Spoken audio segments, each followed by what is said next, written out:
Hello.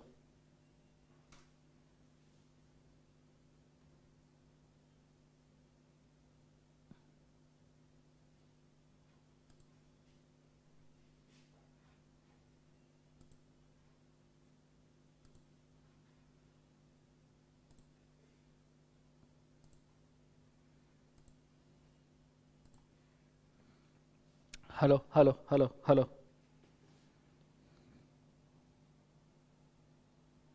मुझे बताइए, मेरी ऑडियो वीडियो क्लियर है सबको? एवरीबॉडी, मुझे बताइए, मेरी ऑडियो वीडियो क्लियर है सबको?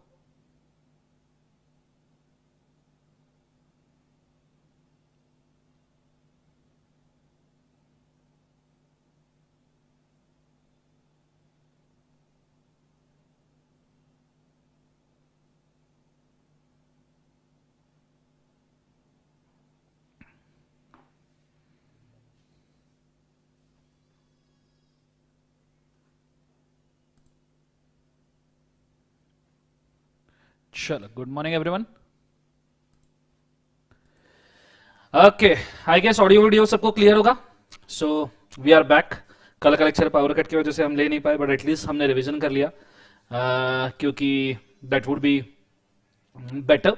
तो एक रिवीजन भी हो गया ओवरऑल। सो आपको काम में भी आएगा। वो लेक्चर वैसे ही रखा है मैंने, उसको डिलीट भी नहीं किया। So this will help you a lot. ठीक है, आ जाइए। Now good morning everyone. Good morning Shivam, Mukta, Karan, Harshita, Shivam, Jasmine, Anshul, Shubham.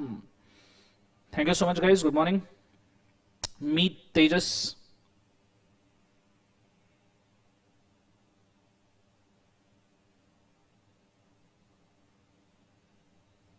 खुल जा सिम सिम। अबे खुलने तक के तो, तब तक मैं पीपीटी खोल लूं।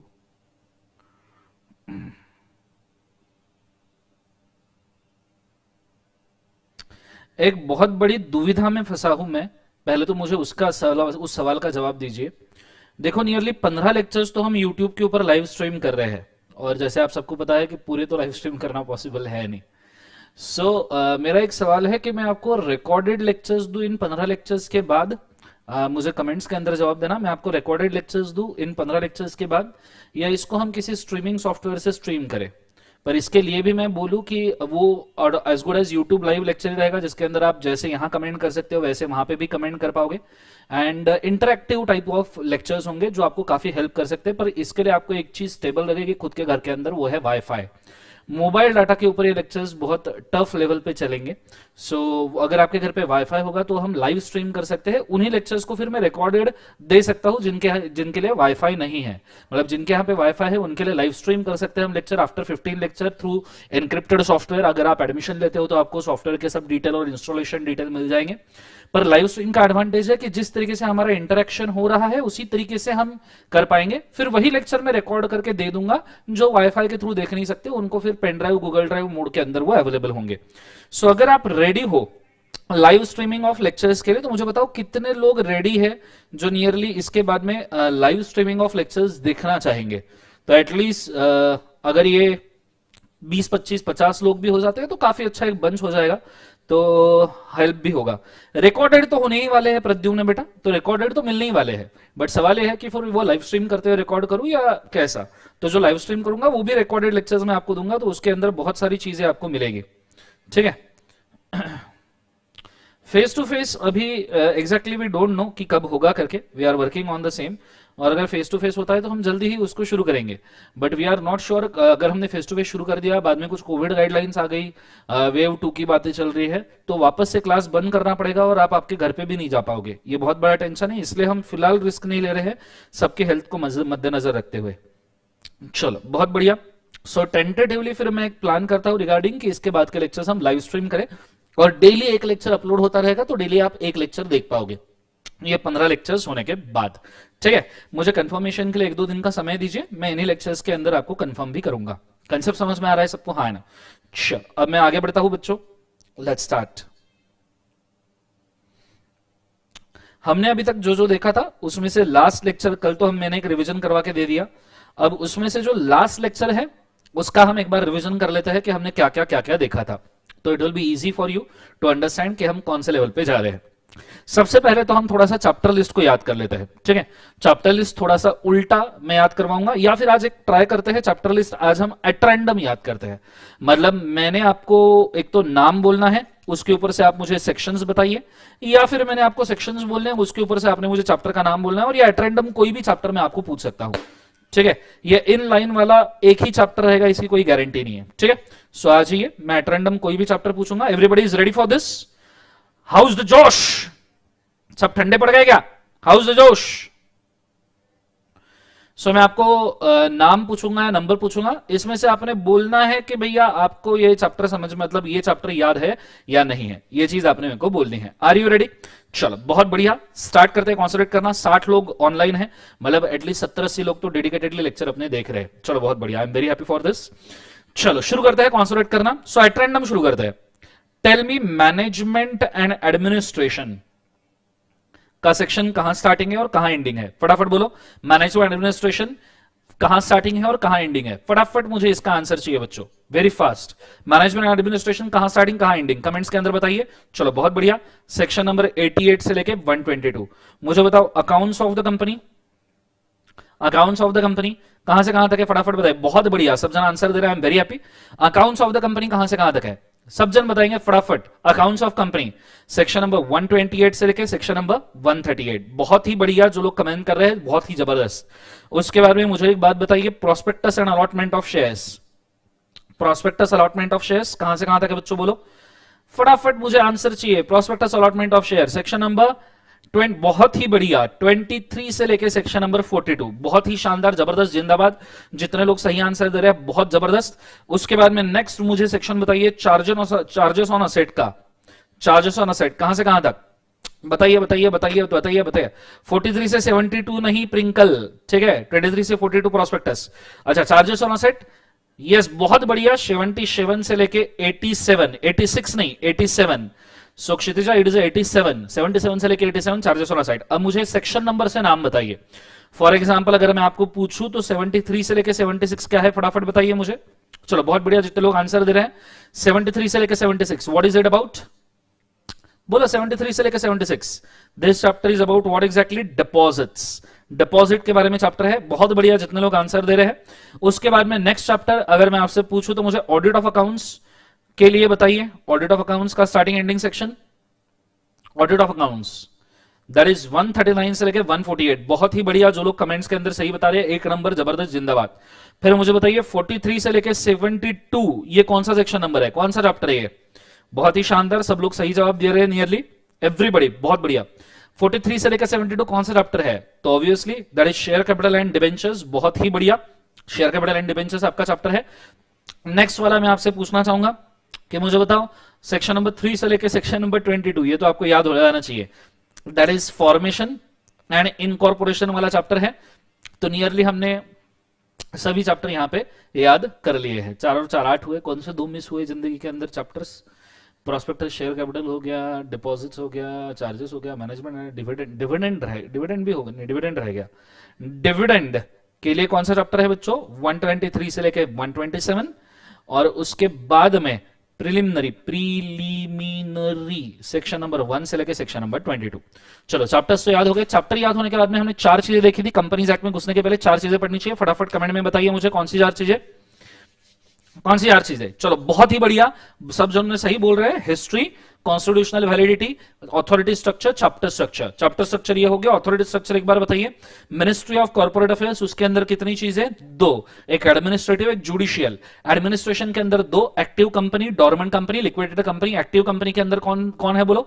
एक्टिव कंपनी के अंदर कौन है? दैट इज रीजनल डायरेक्टर, जो कितने हैं? 7, और आरओसी कितने हैं? 22। और डोरमेंट कंपनी के अंदर लिक्विडेटर, जिसका कोई फिक्स नंबर नहीं है। जुडिशियल अथॉरिटीज में कौन है? एनसीएलटी, जो डिस्प्यूट रिजॉल्व करते हैं। एनसीएलटी, नैकलेट और कौन बोले एक बाजू से? Supreme court. ये हमने अथॉरिटी स्ट्रक्चर देखा था। फिर मैंने आपको हिस्ट्री बताया था, अगर आपको याद होगा तो। कंपनीज एक्ट सबसे पहले कब आया था? 1866 में, फिर 1882 में, 1913 में, 1956 में और 2013 में। कंसेप्ट समझ में आया? ये होने के बाद में हमने अगली चीज जो देखी थी वो थी अपने इसका constitutional validity entry number 43, entry number 44 to union list के अंदर हमने इसको कॉन्स्टिट्यूशनली वैलिड किया था। एक चीज होने के बाद में हम आगे बढ़े थे, हमने शुरू किया था कंपनी के डेफिनेशन के साथ में। सेक्शन 1 हमने देखा था, short title, extend and commencement, ये हमारा हो चुका था। फिर हमने कंपनी के डेफिनेशन के साथ शुरू किया था, वही डेफिनेशन पता नहीं जी कौन सा नशा करता है, कौन से सेक्शन के अंदर डेफिनेशन है, 2 सबसेक्शन नंबर 20 में, और उसके अंदर बोला है company means a company registered under this law और any of the previous company law. कुछ याद है सबको? दिस लॉ या कोई भी प्रीवियस कंपनी लॉ के अंदर हम कंपनी रजिस्टर करते हैं, ये चीज को भी हमने बड़े अच्छे तरीके से देखा था। कंसेप्ट समझ में आ रहा है सबको? हाँ है ना। कंपनी प्रीवियस कंपनी लॉ का डेफिनेशन 2 सबसेक्शन 67 में देखा था, और फिर हमने देखा था कि भैया बाबा मार्शल, बाबा जेम्स और बाबा लिंडले ने हमको कंपनी के बहुत सारे कैरेक्टर्स बोले थे। फिर मैंने आपको कैरेक्टर और फीचर में डिफरेंस बोला था। Characteristics is ideally expected situation about anything is a characteristics, feature is actually what the thing is about, इसे हम क्या कहते हैं बोले एक बार जो से फीचर। ये चीज होने के बाद में हम आगे बढ़े थे, हमने कंपनी के कैरेक्टर देखे थे। कितने कैरेक्टर हैं? 9। कल के रिवीजन के अंदर मैंने आप सबको एक चीज बोली थी, 9 कैरेक्टर भी सेक्शन नंबर कौन सा है जो कल के रिवीजन में प्रेजेंट है, मतलब मैंने लेक्चर तो नहीं लिया था बट एक 20 मिनट का रिवीजन लिया था। कौन कौन बोल सकता है इसका section number? Yes, section 9 character भी 9, सेक्शन 9 कैरेक्टर भी 9, 9 सेक्शन है, 9 कैरेक्टर है 9। क्लियर है कंसेप्ट? ये चीज को आपने बड़े अच्छे तरीके से याद रखना। 9 कैरेक्टर एक बार एक्शन के साथ में सब एक्शन करेंगे, या तो फिर तुम्हारा याद रखना जिंदगी के अंदर तुम्हारा एक्स तुम्हारे वाई के साथ भाग जाएगा। सो इनकॉर्पोरेटेड एसोसिएशन, एक्स वाई के साथ ऐसी बातें नहीं करते, तुम्हारा तो एक्स वाई होगा भी नहीं, तुमको तो क्या पहला ही नहीं मिला होगा एक्स और वाई का। So incorporated association, artificial judicial person, separate legal entity, perpetual succession, limited liability, common seal, transfer of shares, separation of ownership from management, separate property. 9 characters हमारे हुए थे। आई होप सो कि सबको ये 9 character याद होंगे। 2 character हमने पढ़ लिए थे, incorporated association, artificial judicial person. आज हम जिस कैरेक्टर के ऊपर जाने वाले हैं वो है सेपरेट लीगल एंटिटी, और आज मैं आपको ऐसी चीज के साथ में इंट्रोड्यूस करूंगा जो बहुत जरूरी है, जो आपने फाउंडेशन में नहीं देखी होगी। हो सकता है यहां तक का जो कंटेंट है वो आपने कई बार फाउंडेशन में देखा होगा, कहीं से पढ़ा होगा, पर इसके बाद का कंटेंट आपका फाउंडेशन वाला नहीं है, ये प्योरली सीए इंटर वाला एरिया शुरू हो जाता है।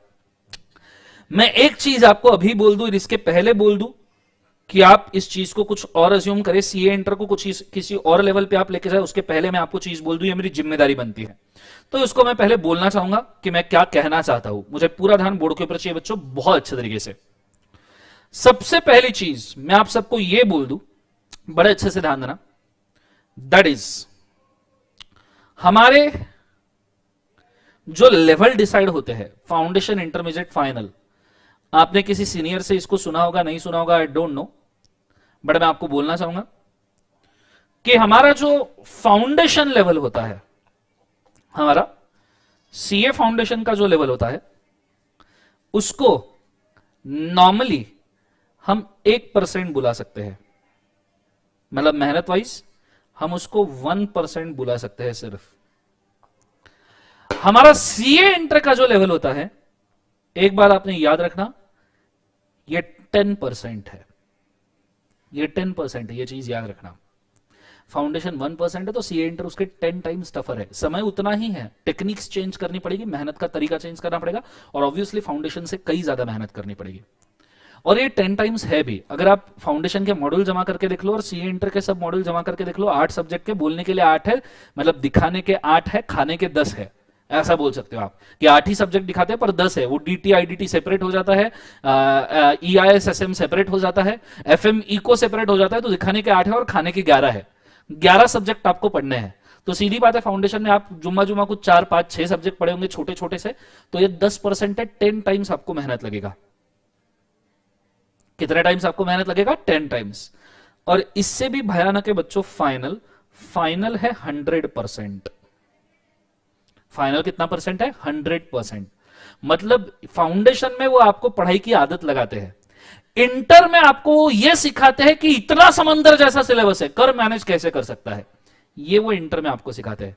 और फाइनल में वो आपको बताते हैं समंदर जितना तो सिलेबस है, पर इसमें भी हम तुमको ट्रिक क्वेश्चन पूछेंगे, केस स्टडी पूछेंगे। फाउंडेशन इंटर फाइनल के ऊपर एक और बहुत बड़ा डिफरेंस ये आता है, ये मैं आपको अभी बोल दूं क्योंकि हमको उस एंगल से इन सब चीजों को देखना है।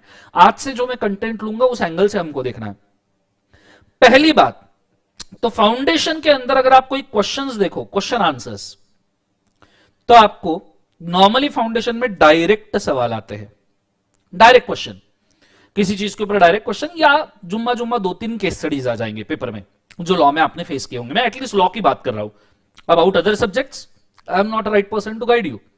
सो डायरेक्ट एक्सेस, डायरेक्ट क्वेश्चन आते हैं, और सीए इंटर पे direct question plus case studies का बड़ा मिक्स आता है। Direct question and case studies का बड़ा मिक्सचर आता है, उसमें से केस स्टडीज ज्यादा रहते हैं और डायरेक्ट क्वेश्चंस कम रहते हैं। और सीए फाइनल लेवल पे तो सिर्फ केस स्टडीज ही रहते हैं। डायरेक्ट क्वेश्चन अगर आपको आ गया तो आपने ये याद रखना कि भगवान को आपने जो नारियल फोड़ा था, भगवान उससे खुश हो गए और भगवान ने डायरेक्ट क्वेश्चन दे दिया। एक्सपेक्ट करना ही नहीं कि आपको कोई डायरेक्ट क्वेश्चन सीए फाइनल पे आएगा। तो फाउंडेशन पे नॉर्मली आपको डायरेक्ट क्वेश्चन आते थे और बहुत रेयरली आपको आता था कौन सा, केस स्टडी। ठीक है, सीए इंटर लेवल पे डायरेक्ट क्वेश्चन और केस स्टडी, और सीए फाइनल लेवल पे आपको सिर्फ केस स्टडीज आएंगे बच्चों, सिर्फ केस स्टडीज, पागल जैसे केस स्टडीज आएंगे। लेकिन उसकी आदत हमको यहीं से लगानी है। दूसरी बात, फाउंडेशन और इंटर और फाइनल में बच्चों से गलती क्या हो जाती है, मिस्टेक, या इसको हम कह सकते हैं टाइप ऑफ स्टडी आपने कौन सा रखना चाहिए, टाइप ऑफ स्टडी। क्योंकि मैं अगले सभी लेक्चर उस टाइप ऑफ स्टडी के हिसाब से ही लेना चाहूंगा, उस टाइप ऑफ स्टडी से ही मैं लेने वाला हूं। ये चीज को आपने बड़े अच्छे तरीके से याद रखना। सो फाउंडेशन इंटर, ये मेरा लैपटॉप हो गया है बेवड़ा, इसको समझ में नहीं आ रहा है क्या करते रहता है जिंदगी के अंदर, बेवड़ा लैपटॉप। चाइना कोई नहीं बोलेगा, नालायक लोगों, कोई चाइना नहीं बोलेगा, पैसे लेके खरीदा है पूरा का पूरा। ठीक है, लिनोवो कंपनी का लैपटॉप लिया है मैंने, पूरे पैसे देके खरीदा है। ठीक है, सो टाइप ऑफ स्टडी आपने कैसा करना चाहिए ये मैं यहां पर आपको बोलना चाहूंगा, तो मुझे बोर्ड के ऊपर बड़े अच्छे तरीके से ध्यान देना। फाउंडेशन पे आपको टाइप ऑफ स्टडी था, एक तो रीडिंग, मतलब मैक्सिमम लॉ के लिए मैं बोलूंगा तो आप सिर्फ रीड किए तो भी आप पास हो जाओगे, ऐसा फाउंडेशन था कि रीड किया भाई, जितना याद रहा लिख के आओ, पास हो जाओगे। इंटर पे वैसा नहीं होगा।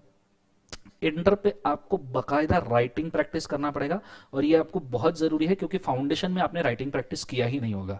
तो इंटर पे भैया हम पढ़ते कम है, लिखते ज्यादा है। आप मेरे किसी भी एग्जिस्टिंग स्टूडेंट से पूछ लीजिए, 200 पेजेस की 3 बुक जब तक नहीं भरती मेरे दिल को चैन नहीं मिलता, बैच खत्म होने के बाद में मैं चैन की सांस नहीं लेता, मेरी आत्मा को शांति नहीं मिलती। तो हमको लिखना है, पागल जैसे लिखना है, आपका हाथ टूटे तक के लिखना, इस चीज को याद रखना। आपकी उंगलियां सूज जाएंगी ऐसा लिखना। इसके अंदर तो कई बार आपको एक चीज 50 बार भी लिखनी पड़ेगी याद करने के हिसाब से। कुछ ऐसी चीजें मैं आपको बोलूंगा जो बोलूंगा अभी 50 बार इसलिए लिखने क्योंकि फाइनल के बाद भी, मरने के बाद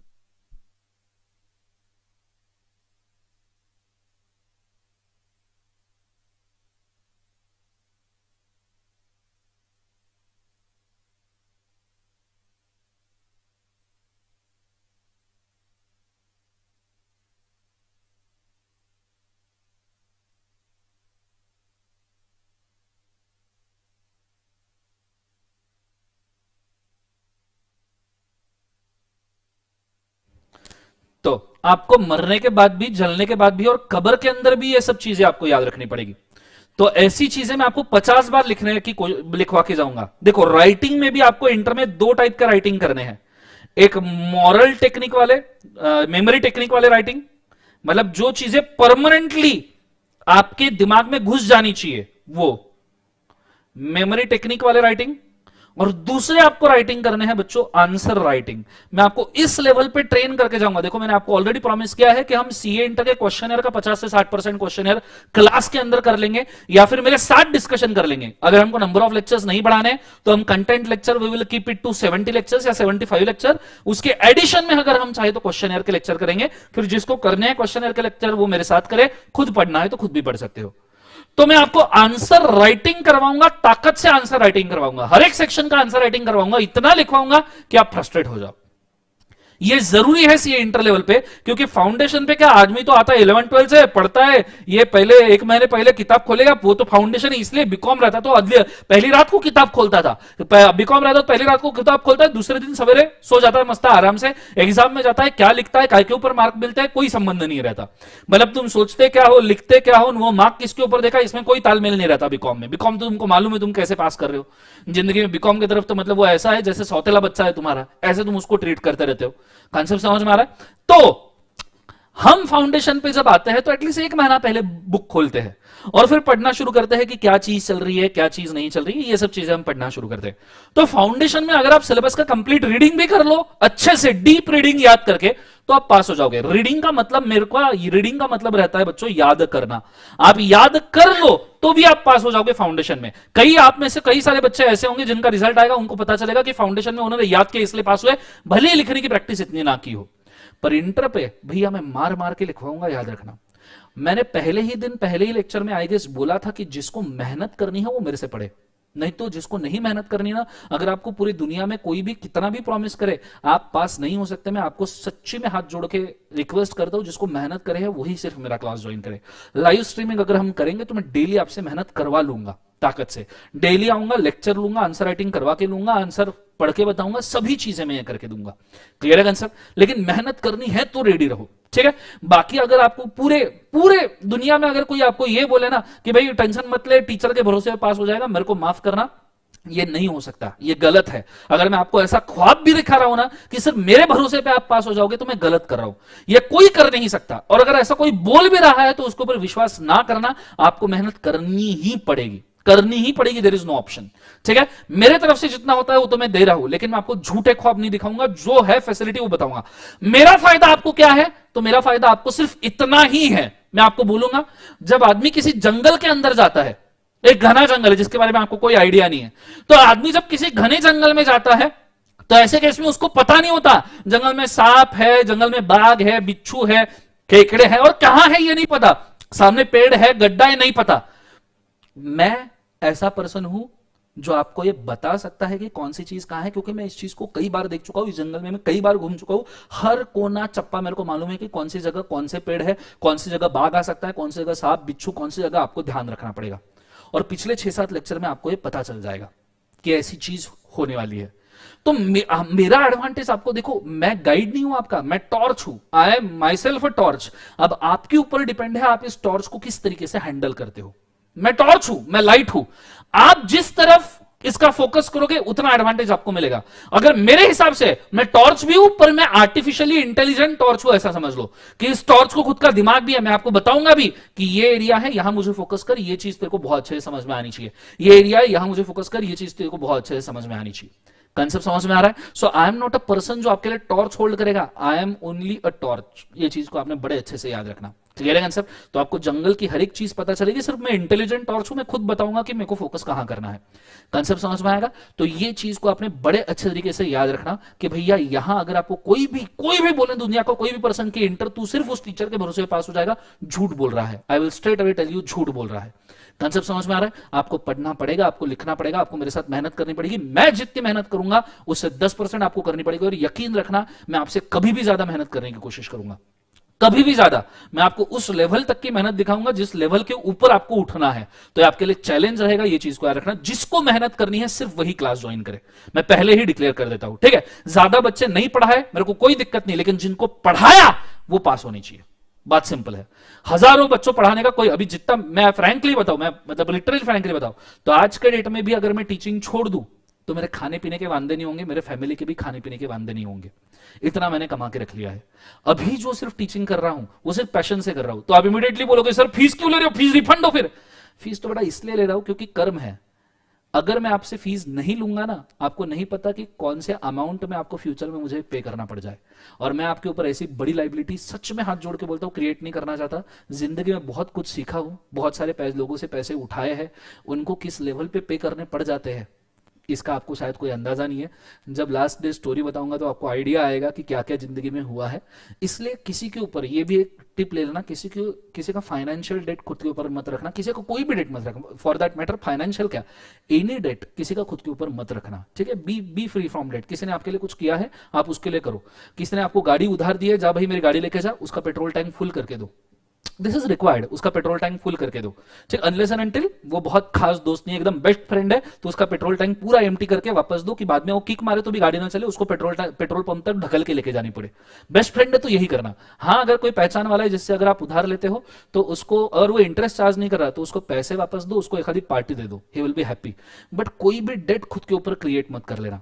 इसलिए मैं आपको बोलता हूं कि ये चीज मैं आपके ऊपर क्रिएट नहीं कर पाऊंगा कोई भी फाइनेंशियल डेट, इसलिए फीस लेनी है, वो मार्केट का ट्रेंड है। और इंसान को कमाना तो अच्छा ही लगता है, तो मेरे को भी कमाना अच्छा लगता है, बट जितना नेसेसिटी है वो तो हो चुका है। तो अभी जो टीचिंग है, पहले ऐसा था कि सर्वाइवल के लिए भी पढ़ाता था, खुद के सर्वाइवल के लिए कि थोड़े पैसे आ जाए सर्वाइव हो जाओ, बट अभी मैटर ऑफ पैशन ज्यादा है, मैटर ऑफ अर्निंग बहुत कम है। ये चीज को आपने याद रखना। इसलिए मेरे तरफ से जितने दे रहा हूं उतना सब कुछ मैं आपको देने की कोशिश करूंगा, पर मेहनत करनी पड़ेगी।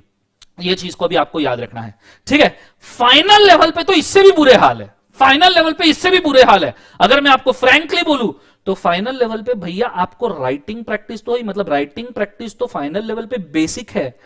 फाइनल लेवल पे राइटिंग प्रैक्टिस तो बेसिक है भैया, बेसिक है, ये तो करना ही है, झक मार के करना, ऑप्शन नहीं है जिंदगी के अंदर।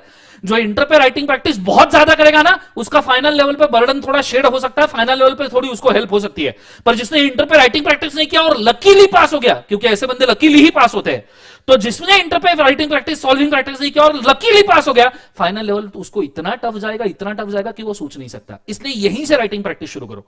सो फाइनल लेवल पे तो राइटिंग बेसिक है, इसके ऊपर वो आपको ठोक के मारेंगे एनालिसिस, इसके ऊपर वो आपको ठोक के मारेंगे अमेंडमेंट्स, इसके ऊपर वो आपको ठोक के मारेंगे लेटेस्ट केस लॉज, इसके ऊपर वो आपको ठोक के मारेंगे करंट सिनेरियो ऑफ मार्केट, ठीक है। जितनी चीजों में आपको पकड़ के ठोक सकते हैं, हर चीज में आपको ठोकेंगे। मतलब फाइनल में तो ऐसा होता है कि मॉड्यूल के अंदर अगर कोई 2 लाइन लिखी है किसी कंसेप्ट के ऊपर, 2 लाइन, वो 2 लाइन के ऊपर वो 16 मार्क का सवाल पूछ लेंगे। इंस्टीट्यूट का फाइनल में कोई माए बाप नहीं है भाई, इंस्टीट्यूट ने जो करना है वही करना है। इंस्टीट्यूट बोलेगा हमारा कोई वाली नहीं है, कोई माए बाप नहीं है जो हमको डायरेक्शन देगा क्या करना है, हम वही करेंगे जो एक सीए बनाने के लिए जरूरी है। कंसेप्ट समझ में आया? ये है भैया फाइनल। तो हमें हमारा टीचिंग का मेथोडोलॉजी भी मुझे चेंज करना पड़ता है। फाउंडेशन जो लोग मुझसे पढ़े हैं, फाउंडेशन जो मुझसे पढ़े उनको ऑलरेडी पता होगा कि दर्शन सर बहुत फनी वे में पढ़ाते हैं फाउंडेशन वगैरह, पर मैं आपको अभी से वॉर्न करके रखूं, हम फनी जाएंगे, हम एंटरटेनिंग जाएंगे, पर फाउंडेशन में मेन मकसद क्या होता था? एंटरटेनमेंट में कंसेप्ट पिलाता था। इंटर लेवल पे मेरा टीचिंग टेक्निक थोड़ा चेंज हो जाएगा, मैं कंसेप्ट पिलाऊंगा और जहां मेरे को ऐसा लग रहा है कि बच्चों को एब्सॉर्ब नहीं हो रहा है वहां मैं एंटरटेन करूंगा। ये चीज को भी याद रखना। फाइनल लेवल पे मैं एंटरटेन करूंगा ही नहीं, करूंगा ही नहीं, पर मैं कंसेप्ट ऐसे पिलाऊंगा आपको। और फाइनल लेवल पे वैसे भी आप इतने मैच्योर हो जाओगे, आर्टिकलशिप से फटके खा के आ चुके होंगे, तो आपको एंटरटेनमेंट की जरूरत भी नहीं पड़ेगी, आप वैसे ही जागे हुए रहोगे, बिकॉज जिंदगी इतनी मार चुकी होगी कि आपको किसी और के मारने से कोई फर्क नहीं पड़ेगा। Simple as that. So final level पे आओगे ना, एंटरटेनमेंट एकदम निग्लिजिबल, पूरा कंसेप्ट और एनालिसिस, और कंसेप्ट और एनालिसिस ही ऐसे दूंगा कि जिंदगी में आपको कोई ये चीज दे नहीं पाएगा। इस लेवल के दूंगा। आप अभी भी मेरे फाइनल के वंडर विजन वगैरह जो अपलोडेड है उनके व्यूज देख लेना, 1.5-2 लाख व्यूज आते हैं उसके अंदर स्ट्रेट अवे, ठीक है। तो टीचिंग टेक्निक भी चेंज है। फाउंडेशन जैसा आप एंटरटेनमेंट एक्सपेक्ट कर रहे हो इंटर पे कि नहीं दर्शन सर बहुत एंटरटेन करेंगे, ना, फर्स्ट प्रायोरिटी इंटर लेवल पे कंसेप्ट, क्योंकि आपके लिए मेरे लिए जरूरी है, आपको समझने के लिए जरूरी है। एंटरटेनमेंट में समय गवा दूंगा तो भी आप पढ़ नहीं पाओगे, ये बहुत जरूरी है। तो जहां मेरे को ऐसा लगता है इंटर लेवल पे कंसेप्ट जा रहा है, तो आप ऐसा समझ लो 50-50, 50 कंसेप्ट 50 एंटरटेनमेंट, 50 कंसेप्ट 50 एंटरटेनमेंट। लेकिन फाइनल लेवल पे 90 कंसेप्ट है और 10 एंटरटेनमेंट है, आप ऐसा समझ सकते हो। कंसेप्ट समझ में आ रहा है? अगर आप इन चीजों को स्ट्रिक्टली स्ट्रेटेजी को फॉलो करो, आई विल अश्योर यू कि तुम्हारा लॉ का सब्जेक्ट मेरी रिस्पॉन्सिबिलिटी है, प्रोवाइडेड तुम मेरे साथ मेहनत करो। मेरे साथ ही मेहनत करनी है, अलग से नहीं करनी है। मुझे यह चाहिए कि जिस दिन आपकी लॉ की क्लास खत्म हो और मैं आपको 100 मार्क का पेपर हाथ में दे दूं, तो आपको लिखने के लिए झिझकाओ नहीं, ठीक है। भले ही पास हो ना हो, वो दैट इज डिफरेंट मैटर, पर जिस दिन क्लास हो उस दिन मैंने आपके हाथ में क्वेश्चन पेपर रख दिया 100 मार्क का, तो you should be not afraid of it. आप उससे घबराने नहीं चाहिए। आप बोलोगे आने दे साले को, मैंने इतना राइटिंग प्रैक्टिस किया है, 200-300 सवाल सॉल्व कर लिए ना, मेरे लिए तो कोई फर्क ही नहीं पड़ता, पेपर कैसा भी आए मेरे को ये मालूम है 40 तो मैं निकाल लूंगा। ये कॉन्फिडेंस आपने बिल्टअप हो गया तो आप वैसे ही पास हो गए। उसके बाद जो आप जितनी मेहनत करोगे आपको एग्जामिशन तक लेके जाएगी, और हमारा टारगेट सिर्फ एग्जामिशन है, वो छोड़ के कुछ भी नहीं। क्लियर है कंसेप्ट? आई गेस आपको ये चीज समझ में आई होगी। मैं बहुत कन्विक्शन के साथ ये चीज बोल रहा हूं क्योंकि मैं चाहता हूं कि आप में से हर बंदा फर्स्ट अटेम्प्ट में चार्टर्ड बने। फर्स्ट अटेम्प्ट में मैं 21 साल की उम्र में चार्टर्ड बना हूं, 21 ईयर्स ऑफ एज। एक अटेम्प्ट लगने के बाद भी मेरा सिर्फ एडवांटेज ये था कि मैं 1 ईयर एजुकेशनली एडवांस था। मतलब मेरे बैच के अंदर सब 87 बॉर्न, 1987 बॉर्न, 86 बॉर्न बच्चे थे, 1986। मैं सबसे छोटा रहता था क्लास के अंदर जो 87 बॉर्न था, तो मुझे 1 साल का एडवांटेज था, जिस वजह से मैं 21 की एज में सीए बना। और मैं आपको बोलता हूं जब आप 21-22 की उम्र में सीए बन जाते हो ना, तो आपको बाद में करने के लिए बहुत सारे एवेन्यूज मिलते हैं। उसके बाद 25 तक के भी आप पढ़ सकते हो। आप एक्चुअरियल साइंस कर सकते हो, एमपीएससी यूपीएससी कर सकते हो, एमबीए कर सकते हो आईआईएम वगैरह जैसे बड़े कॉलेज से। और इस ये अगर आपने इसमें से मतलब 21-22 में सीए बन गए और ये 2-4 कोर्सेज में से सीएफए कर सकते हो, कुछ भी कर लिया ना, आप कम से कम 20 से 30 या 50 लाख के इंसान रहोगे। ये चीज को याद रखना। मेरे कुछ दोस्त है, मैं उसको ही बोल दूं, वो बना है 21 साल में। मैं जिस फॉर्म में आर्टिकलशिप करता था, बीके खरैन कंपनी, वहां पे एक बंदा था नेमिश करके, जहां तक मेरे को पता है, वो 21 साल की उम्र में सीए बन गया था। उसने बाद में कैट दिया, कैट एमबीए का एंट्रेंस टेस्ट, और आईआईएम अहमदाबाद या बैंगलोर, आई एम नॉट श्योर, अहमदाबाद या बैंगलोर में लगा। मुझे एटलीस्ट, मेरे को पता नहीं उसका पैकेज कितना होगा, पर मुझे एटलीस्ट ये पता है कि उसका starting package at the age of 24 was near to 30 to 40 lakhs, because chartered accountant with MBA from IIM is 30-40 lakh के कम से कम ऊपर वाला बंदा है ये चीज को आपने याद रखना। This is what we required to do. इसलिए स्ट्रेटेजी बोल रहा हूं, लाइफ को यहां से 10 साल तक प्रोजेक्ट करो, 10 दिन नहीं, 10 साल तक प्रोजेक्ट करो कि अगले 10 सालों में आप खुद को कहां देखना चाहते हो। एक गौतम बुद्धा का बहुत अच्छा कोट है, गौतम बुद्धा का बहुत अच्छा कोट है, आप खुद को जो माइंड में विजुअलाइज करते हो ना, खुद को आप जो माइंड में विजुअलाइज करते हो, नियरली 10 ईयर्स के अंदर आप उस पिक्चर में, रियलिटी में खुद खड़े होते हो। ये बुद्धा ने बोला है, मैंने नहीं बोला है, मैं तो बहुत छोटा आदमी हूं। गौतम बुद्धा ने बोला। अगर गौतम बुद्धा ने बोला है तो कुछ सोच के ही बोला होगा। 2500 साल पहले बोल के गए हैं, अभी भी लोग उनको फॉलो कर रहे हैं, तो कुछ तो बोल के गए होंगे, ठीक है। और ये सभी ने बोला, मतलब मैक्सिमम स्पिरिचुअल मास्टर या ये, इन सब ने ये चीजें बोली ही है कि आप खुद को जो थॉट प्रोसेस दोगे, खुद को जैसा पिक्चराइज करोगे, वैसा ही आप बनोगे। तो यहां से एक चीज ये लेक्चर से अगर आप सीख सकते हो, ये पहले आधे 1 घंटे के डिस्कशन से, तो स्ट्रेटेजी याद रखो, ये एक। दूसरी चीज आप कोई सीख सकते हो, तो यहां से 10 साल का खुद का पिक्चराइजेशन करो कि 10 साल में आपको कहां पहुंचना है, 10 ईयर्स में आपको कहां पे पहुंचना है, ठीक है। वो पिक्चराइज करो। आपका वो पिक्चर जिस दिन क्लियर हो जाएगा, उस पिक्चर के लिए जबरदस्त तरीके से मूव करना शुरू करो। ऑब्वियसली आप सरप्राइज हो जाओगे कि with in the period of 10 year, मेरे साथ हुआ है। मैंने जब टीचिंग शुरू किया था 10 साल पहले, तो I have picturised myself like this कि मैं हजारों बच्चों को पढ़ाऊंगा। So I am doing it, I am living it. तो आपको ही ऐसा पिक्चराइज करना पड़ेगा। So this is strategy.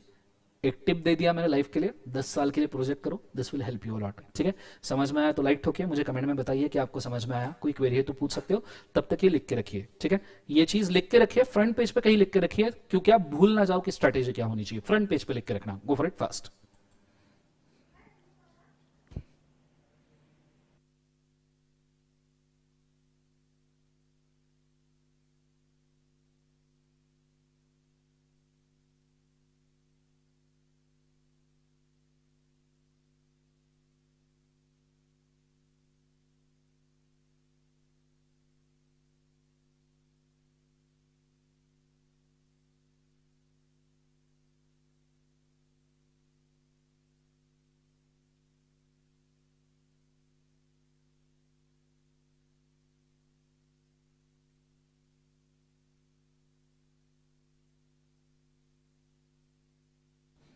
मौक्तिक, अभी आपको सिर्फ YouTube के ऊपर लेक्चर देखना है बेटा। मौक्तिक, YouTube के 15 लेक्चर खत्म होने के बाद में आपको डेली एक लेक्चर मिलेगा गूगल ड्राइव के ऊपर, या ऑनलाइन स्ट्रीमिंग में भी आप मौक्तिक इसको देख सकते हो।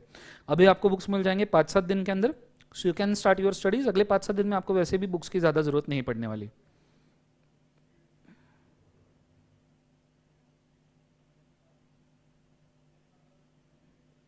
Thank you so much guys. Books available नहीं है बेटा वेबसाइट के ऊपर बाय करने के लिए दीपाली, सिर्फ लेक्चर्स अवेलेबल है। लेक्चर बाय करोगे तो बुक्स अपने आप मिल जाएंगे। गुड मॉर्निंग अभिषेक। जितने भी लोगों ने बोला है वी आर रेडी फॉर मेहनत करने के लिए, बहुत अच्छा। आप अगर मेहनत करने के लिए रेडी हो तो मैं पढ़ाने के लिए भी बहुत ताकत से रेडी हूँ। बोर्ड पर का कंसेप्ट एक बार लिखना हो जाए तो मुझे प्लीज बोल देना।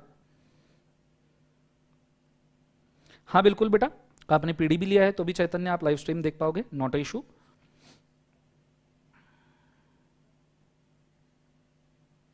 ऑर्डर प्लेस किया है तो बेटा मौक्तिक अभी वेबसाइट के ऊपर शो, मतलब अभी वेबसाइट के ऊपर शो नहीं करेगा, बट आपको डिलीवरी मिल जाएगा। कल परसों से ही आपका शुरू हो चुका है, तो डिलीवरी आपको 7 से 8 दिन में मिल जाएगा। नहीं मिलता है तो मुझे अगले 6-7 लेक्चर्स के बाद बोलना। चलो बहुत बढ़िया। लाइव स्ट्रीम सॉफ्टवेयर के ऊपर होगा राहुल, मैं सभी इंस्ट्रक्शंस दूंगा कि सॉफ्टवेयर कैसे रन करना है। जो अगर हम लाइव स्ट्रीम करेंगे तो मैं सॉफ्टवेयर के यूट्यूब के ऊपर पूरे इंस्ट्रक्शन देके जाऊंगा कि आपको सॉफ्टवेयर कैसे इंस्टॉल करना है, कहां ये चल सकता है, क्या रिक्वायरमेंट है, सब चीजों के लिए एक लेक्चर हम रिकॉर्ड करेंगे टेक्निकल एंगल से कि आपको कोई तकलीफ ना जाए। क्लियर है सब? ये चीज को बड़े अच्छे तरीके से बच्चों याद रखना। अब मैं बढ़ता हूं आगे। सो अगर आप अभी मेहनत करने के लिए रेडी हो तो let's enter into CA inter. यहां से कंटेंट शुरू होता है मेनली सीए इंटर का। वार्निंग दे रहा मेरा काम था, आपने वार्निंग ले ली तो मैं बड़ा खुश हूं इस चीज के ऊपर कि आपको वार्निंग समझ में भी आ गई। दर्शन सर बोलना क्या चाहते हैं ये भी आपको समझ में आ गया। हाँ, लैपटॉप पे तो जरूर चलेगा बेटा लाइव स्ट्रीम, कोई दिक्कत नहीं। लैपटॉप ही तो हमारा मेन होता है जिसके ऊपर हम लाइव स्ट्रीम चलाते हैं। ठीक है,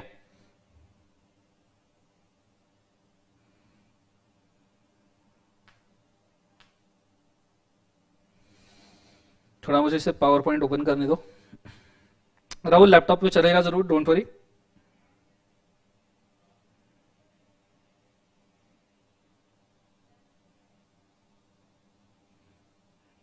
डाउनलोड वाली वीडियो गूगल ड्राइव के ऊपर भी पे आएगी, आप उसको लाइव स्ट्रीम में भी दे सकते हो और वो गूगल ड्राइव के ऊपर भी आएगी बच्चों, डोंट वरी।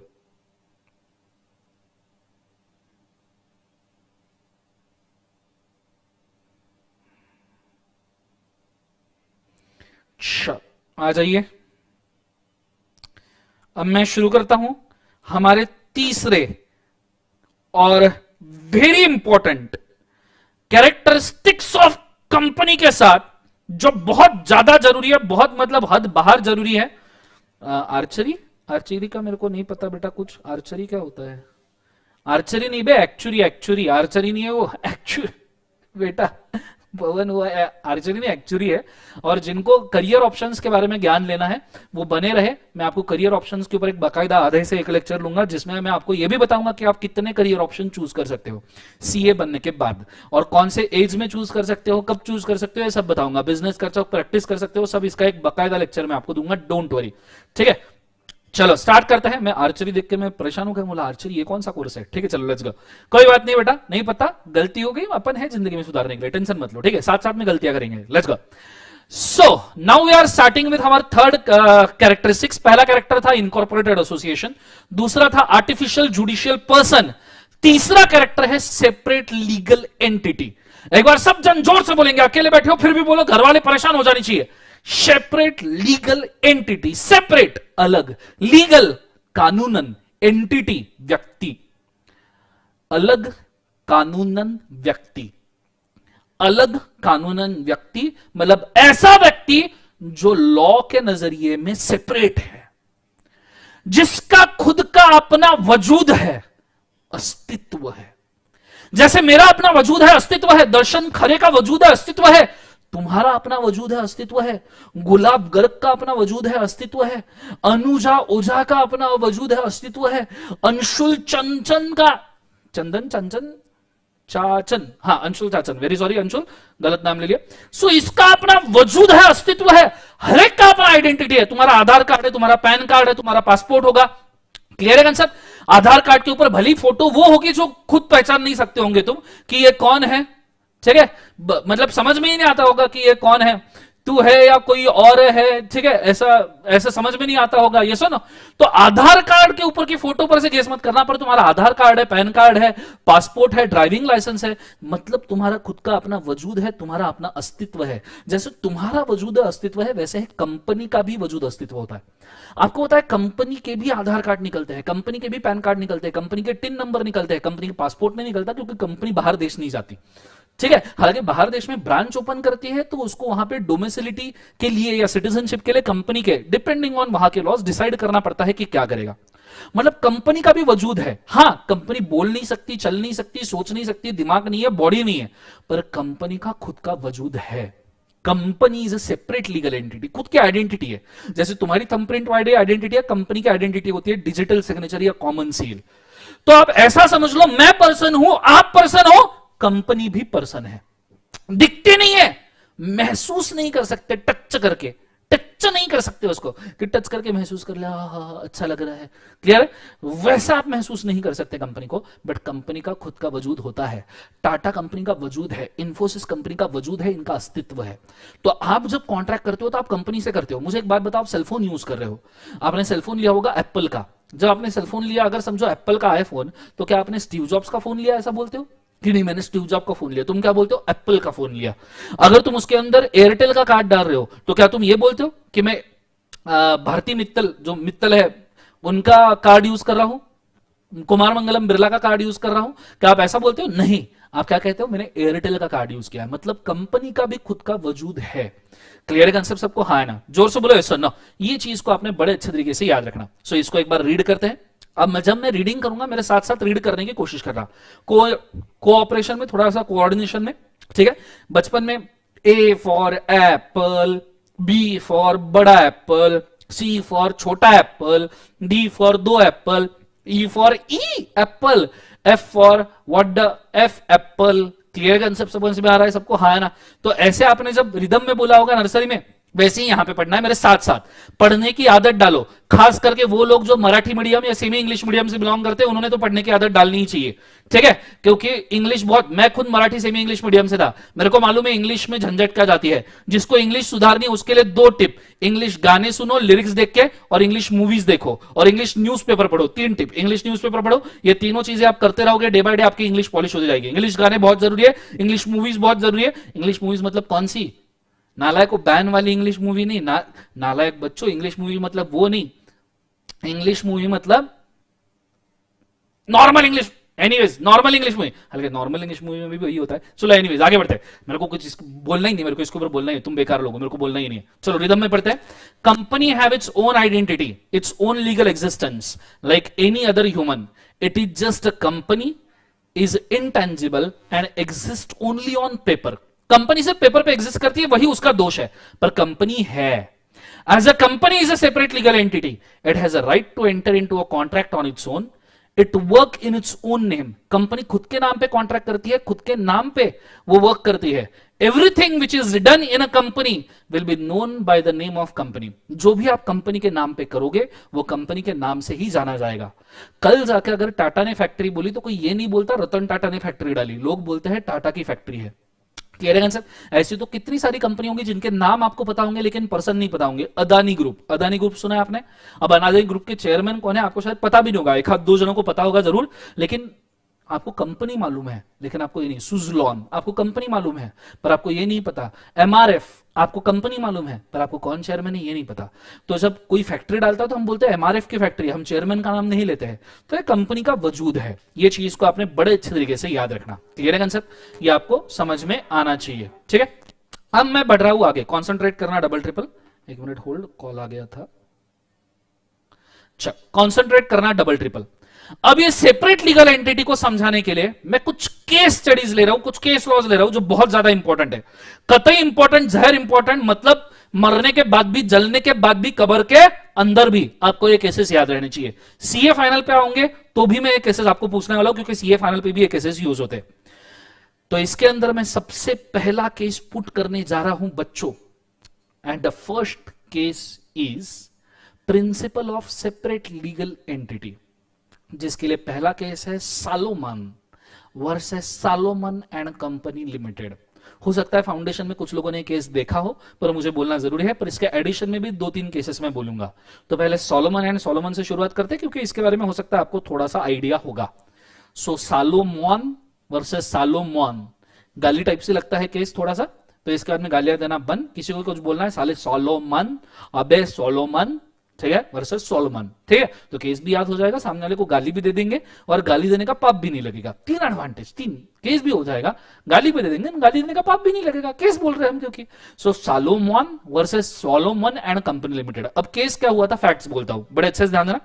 फिगर्स थोड़े से इधर उधर हो सकते हैं, फिगर्स के ऊपर कोई ध्यान मत देना क्योंकि एग्जाम में फिगर्स नहीं पूछते, कंसेप्ट पूछते हैं, ठीक है?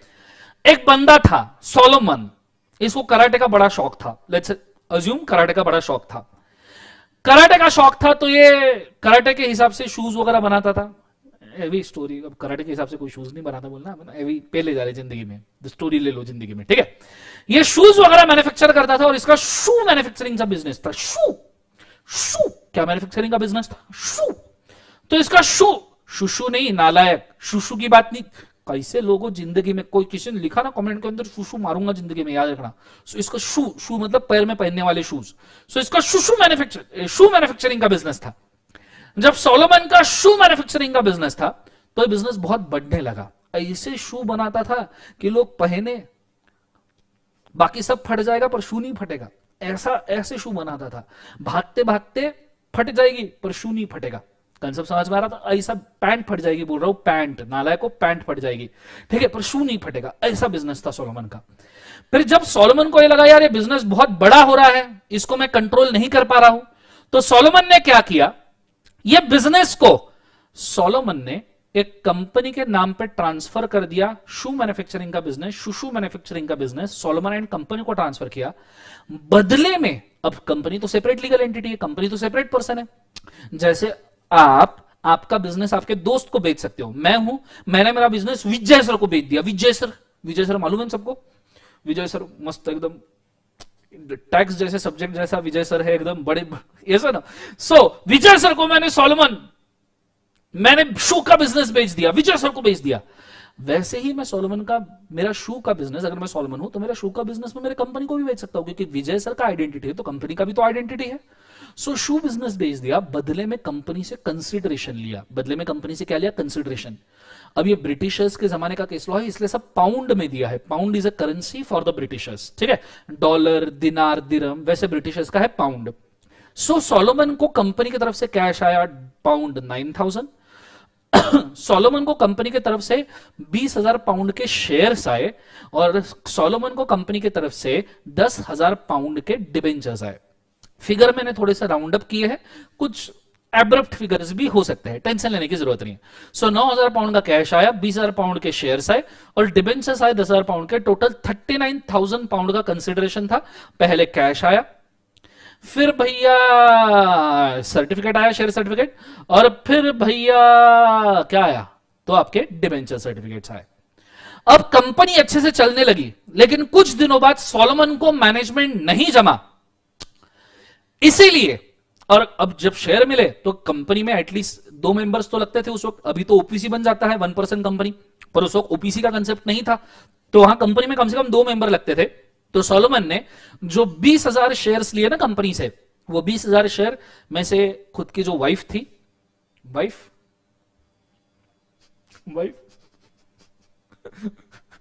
एनीवेज मेरा वाइफ, मेरी वाइफ बहुत अच्छी है, कोई ये लेक्चर मेरे वाइफ को नहीं दिखाएगा जिंदगी में, ठीक है। कोई नहीं दे, नालायक चुप बैठना बिल्कुल, ठीक है। खुद की जो वाइफ थी सोलोमन ने उसको एक शेयर दे दिया। खुद का जो बेटा था वो भी कराटे का फैन था, उसको एक शेयर दे दिया। खुद की 4 बेटियां थी, उन चारों बेटियों को एक एक शेयर दे दिया, मतलब एक शेयर वाइफ, एक शेयर सन, 4 शेयर डॉटर्स को एक एक शेयर, ठीक है। ऐसा तो 20,000 शेयर में से 19,994 शेयर, 19,994 शेयर सोलोमन ने खुद ने रखे और बचे हुए को हर एक को एक एक शेयर दे दिया। कंसेप्ट समझ में आ रहा है सबको? हाँ है ना। इससे कंपनी का ओनरशिप डिस्ट्रीब्यूट हो गया। इससे कंपनी का ओनरशिप क्या हो गया? बोले एक बार, उसे डिस्ट्रीब्यूट हो गया। कंसेप्ट समझ में आ रहा है सबको? ये चीज को आपने बड़े अच्छे तरीके से याद रखना। कंपनी चलने लगी, सोलोमन मैनेजमेंट देखने लगा। सोलोमन मैनेजमेंट देख रहा था कंपनी चल रही थी, और कंपनी का बिजनेस और बढ़ाने के लिए सोलोमन ने बैंक से कर्जा भी उठा लिया। बैंक से 7,000 पाउंड का कर्जा उठाया। तो अगर अब हम सोलोमन की बैलेंस शीट बनाए, balance sheet, Solomon and company की बैलेंस शीट बनाए, सोलोमन एंड कंपनी की बैलेंस शीट बनाए, तो भैया यहां पे 20,000 का कैपिटल है, कैपिटल 10,000 के डिबेंचर है, ठीक है। और अबे 4 सन हो 1 डॉटर हो, या 1 डॉटर हो 4 सन हो, कंसेप्ट की तरफ ध्यान दो। इससे फर्क नहीं पड़ता कि कितने सन कितने डॉटर थे। आपको ऐसे भी सोलोमन एंड कंपनी के फैक्ट नहीं पूछेंगे, वो दूसरा कोई केस देंगे जिसके ऊपर से सोलोमन एंड कंपनी पूछेंगे कि आपने पढ़ा है क्या, इसलिए ध्यान देना। और उसके बाद में अगर आप गूगल पे सर्च करो तो इस केस के आपको 10 अलग अलग फैक्ट्स मिलेंगे, और केस इतना पुराना है, 80-90 साल पुराना, कि आप उसके फैक्ट टैली भी नहीं कर सकते। ये भी चीज को याद रखना। कैश सोलोमन को दिया था 9,000, तो ये तो यहां पे नहीं आएगा। हाँ, सोलोमन का गुडविल यहां पे आएगा, सोलोमन बिजनेस का गुडविल आएगा जो सोलोमन ने इनको बेचा, ठीक है। और इसके एडिशन में अब बैंक से जो लोन लिया है वो यहां दिखने लग गया है 7,000 पाउंड का। मतलब आप देखो लाइबिलिटी साइड कितनी चीजें खड़ी है, 10,000 के डिबेंचर, 7,000 का लोन, और कैपिटल खड़ा है 20,000 का। बदले में नियरली हम ऐसा कह सकते हैं कि यहां पे 37,000 का गुडविल होगा बिजनेस का, बिकॉज बाकी एसेट्स को हमको पता नहीं है, तो ये फिलहाल आइडिया होगा। कंसेप्ट समझ में आ रहा है सबको? है ना? ये चीज है। अब बिजनेस चलने लगा, सॉलमन कंपनी ने लोन उठा लिया, बिजनेस चलने लगा। कुछ दिन बाद मार्केट में रिसेशन आया और सॉलमन कंपनी का बिजनेस ठप होने लगा और सॉलमन कंपनी फाइनेंशियल क्राइसिस में चली गई। लॉस इतना होने लगा कि लॉस ग्राफ फाड़ के जमीन में घुस गया और सॉलमन कंपनी की जो प्रॉपर्टी थी वो सेल करने के लिए बाहर आई। सॉलमन कंपनी की जो प्रॉपर्टी थी वो क्या करने के लिए बाहर आई? सेल। क्योंकि जब लॉस होता है तो बिजनेस बेचना पड़ता है। तो सॉलमन कंपनी की प्रॉपर्टी सेल के लिए बाहर आई।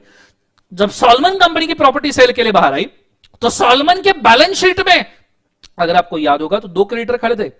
कैपिटल खड़ा था भैया 20,000 का, तो कैपिटल तो फिलहाल क्रेडिटर नहीं है, पर सॉलमन ने डिबेंचर होल्ड किए, डिबेंचर तो क्रेडिटर है 10,000 के, और बैंक का लोन था 7,000 का, तो ये क्रेडिटर थे सॉलमन कंपनी के।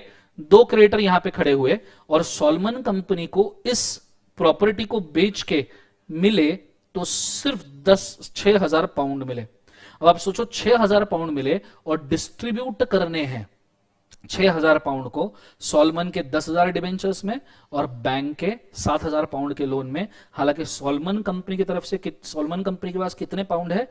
सिर्फ 6,000 पाउंड, सिर्फ इतने ही। ये पाउंड का साइन है, ऑफिशियल साइन। सो 6,000 पाउंड को आप 10,000 डिबेंचर और 7,000 पाउंड में डिस्ट्रीब्यूट करना है। इसमें जब डिस्ट्रीब्यूशन की बारी आई तो बैंक ने बोला, अब बैंक का कंटेंशन क्या है, बड़े अच्छे से सुनना। बैंक बोलता है कि भैया Solomon and company, these are one and the same person. क्योंकि ये सॉलमन एंड कंपनी का 99% शेयर होल्डर है, तो ये दोनों अलग नहीं है। सॉलमन और कंपनी एक ही है, कंपनी का वजूद अलग नहीं है। अरे जो सॉलमन है वही कंपनी, क्योंकि यही 99% शेयर होल्डर है, इसी की फैमिली शेयर होल्डर है, तो हम इसको सेपरेट क्यों माने? और अगर ये सेपरेट नहीं है तो इसका 10,000 पाउंड का डिबेंचर का लायबिलिटी तो एग्जिस्ट ही नहीं करता। 10,000 पाउंड का डिबेंचर का लायबिलिटी तो एग्जिस्ट ही नहीं करता। ये बोला सॉलमन के खिलाफ बैंक ने। तो बैंक बोल रहा था कि ये 6,000 पाउंड जो है ये पूरे के पूरे बैंक को दिए जाए। 6,000 पाउंड पूरे के पूरे बैंक को दिए जाए, सॉलमन को इसमें से कोई भी पोर्शन ना मिले। ठीक है, सॉलमन को इसमें से कोई पोर्शन ना मिले। केस चला गया कोर्ट में। कोर्ट में एक साइड सॉलमन खड़ा है कटघरे के अंदर, मुंह लटका के या हा करते हुए, क्योंकि कराटे का बहुत अच्छा ये था बंदा। ठीक है, तो सॉलमन एक कटघरे में खड़ा है, दूसरे कटघरे में बैंक खड़ी है, बैंक खड़ी है, बीच में जज खड़ा है समझो। तो यहां पे बैंक बोलती है जज को कि माय लॉर्ड, ये जो सॉलमन है ना, ये सॉलमन ही खुद 99% शेयर होल्डर है। ये सॉलमन ने ही खुद के फैमिली में बचे हुए 1% शेयर बांटे हुए हैं, और ये सॉलमन ने ही कंपनी से 10,000 का डिबेंचर लिए। पर मैं प्योर क्रेडिटर हूं सॉलमन एंड कंपनी की, मैंने 7,000 का लोन सॉलमन कंपनी को दिया है। तो माय लॉर्ड, ये जो 6,000 पाउंड आ रहे हैं, ये जो 6,000 पाउंड आ रहे हैं, ये पूरे 6,000 पाउंड मुझे दिए जाए। ये सॉलमन के 10,000 डिबेंचर के खिलाफ प्रोपोर्शन में ना बांटा जाए, मुझे ये 6,000 पाउंड पूरे चाहिए। दूसरे कटघरे में सॉलमन बोलता है, वाह वाह वाह वाह वाह वाह, पूरे 6,000 पाउंड तुम्हें चाहिए, ये लो बाबा जी का ठुल्लू। जज बोलता है, ऑर्डर ऑर्डर, कृपया करके खुद के जबान के ऊपर काबू रखे। सॉलमन बोलता है, माफ करना जज साहब, पर मैं आपको एक चीज बोलना चाहूंगा। कंपनी के कैरेक्टर ने, बाबा लिंडले, कंपनी के कैरेक्टर में बाबा लिंडले ने बोला है कि मैं अलग, मेरी कंपनी अलग, मैं अलग, मेरी कंपनी अलग। मैं एक पर्सन हूं, ऐसे मेरी कंपनी भी पर्सन है। मैं पर्सन हूं, ऐसे मेरी कंपनी भी एक खुद का आइडेंटिटी मेंटेन करती है। तो अगर मेरे कंपनी ने मुझे 10,000 पाउंड दिए हैं तो मैं कंपनी का क्रेडिटर हूं। जितना क्रेडिटर ये बैंक है माय लॉर्ड, उतना ही क्रेडिटर मैं हूं। जितना क्रेडिटर ये बैंक है, जितना लोन बैंक ने दिया है, उतना ही मैं हक रखता हूं मेरे 10,000 डिबेंचर्स का, क्योंकि कंपनी अलग, पर्सन अलग। अब इस केस में डिसीजन आया कि सॉलमन ने जो बोला है वो सही है। कंपनी का अपना वजूद है, केस में 2% नहीं 3% इन्वॉल्व है।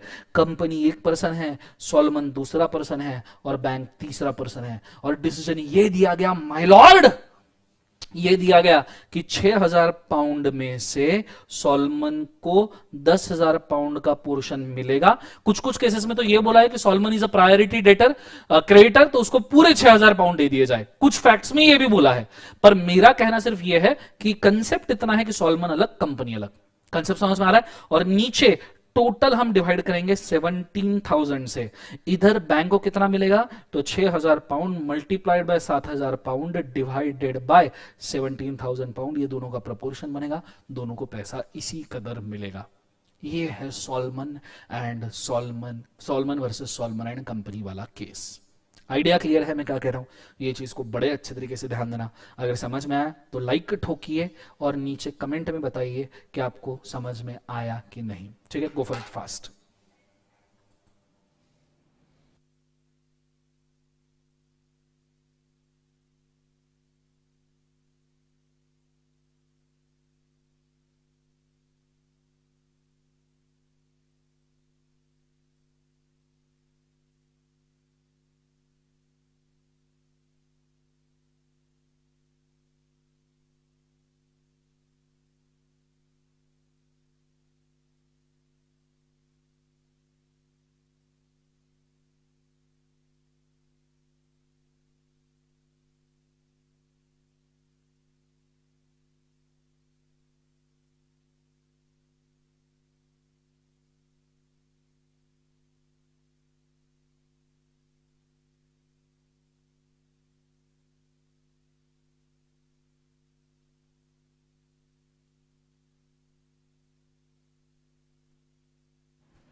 Hello hello.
मैंने ऑलरेडी मंजीत ये एक्सप्लेन कर दिया है कि कुछ केसेस में फैक्ट में ये बोला है कि 6,000 पूरा सॉल्मन को दिया जाएगा एज अ सिक्योर्ड डिबेंचर, पर ये फैक्ट डिस्टॉर्टेड है। आपको 10 जगह पे 10 फैक्ट मिलेंगे।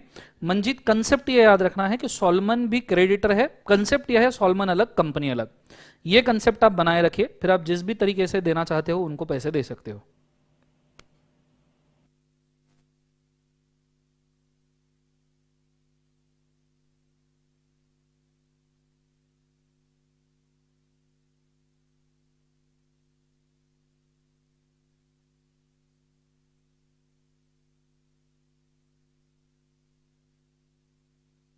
गुलाब गर्ग लेक्चर देखने आ गए, मेरा नाम ही नहीं पता।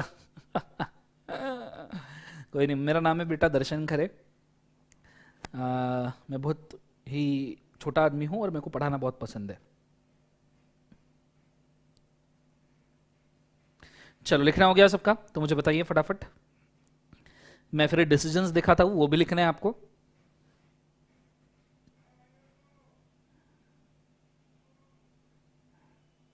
हाँ, एक्सप्लेनेशन भी दिखाऊंगा, डोंट वरी।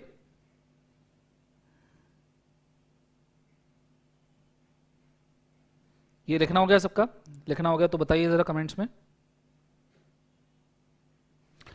लेक्चर ठीक से करते रहिए मोहित, एग्जामिनेशन के लिए प्रिपरेशन डे बाय डे आपको समझ में आएगा। ये 1 घंटे की बात नहीं है जिसके अंदर मैं आपको समझा दूँ।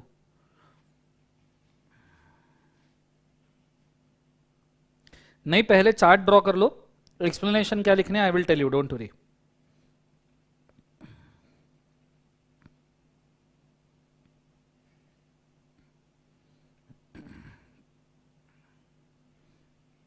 मीत नालायक, छोटा ही आदमी हूं मैं।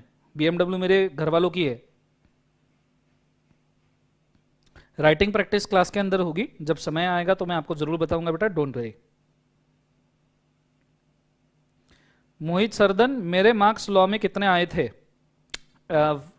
सीए इंटर के तो मेरे को पता नहीं, लेकिन सीए फाइनल में कुछ 68 मार्क्स थे नियरली। हालांकि मैं लॉ फर्स्ट टाइम फेल था मोहित। आपकी आपको समझने के लिए बता दूं, लॉ फर्स्ट अटेम्प्ट में सीए फाइनल पे फेल था। ये मैंने सेकंड लेक्चर में ऑलरेडी बोल दिया है गेस।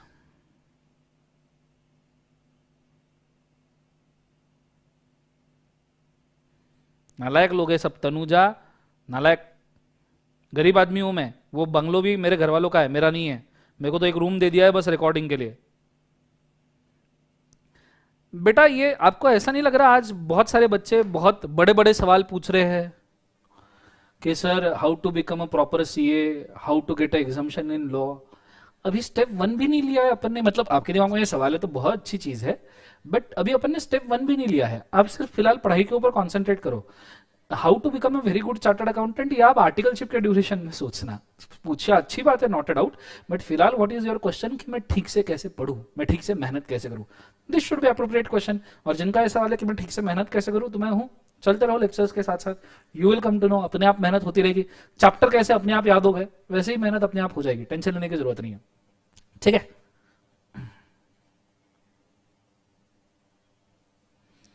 चलो डन एवरीबॉडी। अब ये वाला सेपरेट लीगल एंटिटी के डिसीजन है, ये मैं आपको बोलना चाहूंगा। देयर कैन बी, ये डिसीजन है केस का, ये मैं आपको बोलना चाहूंगा। अगर लिखना हो गया है तो, नहीं लिखना हुआ तो पिछला स्क्रीनशॉट आप पहले खींच के रखिए। इसका स्क्रीनशॉट ले लीजिए, मैं साइड में हो जाता हूं। ठीक है, ले लिया। अब ये लिखना है, there can be a transfer of property from a member to a company और वाइस वर्सा। कंपनी से मेंबर को, मेंबर से कंपनी को प्रॉपर्टी ट्रांसफर हो सकती है। जैसे सॉलमन का बिजनेस सॉलमन ने कंपनी को दिया। A person can be a member, director, employee and creditor of the company at same time. अगर आप कंपनी के मेंबर हो तो आप डायरेक्टर भी हो सकते हो, एम्प्लॉय भी हो सकते हो, क्रेडिटर भी हो सकते हो। इसके ऊपर कोई रेस्ट्रिक्शन नहीं है। A company has a rights and duties of its own. Company को खुद के राइट ड्यूटीज है, कंपनी का खुद का बैलेंस शीट है। अ company is not agent of member और डायरेक्टर। कंपनी मेंबर और डायरेक्टर का एजेंट नहीं होता। ये चार डिसीजन है, ये चार एक्सप्लेनेशन है। ये भी आप उस केस स्टडी जो आपने डायग्राम ड्रॉ किया उसके नीचे लिख के रखिए। गो फॉर इट फास्ट।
हो जाए तो बताना कमेंट करके।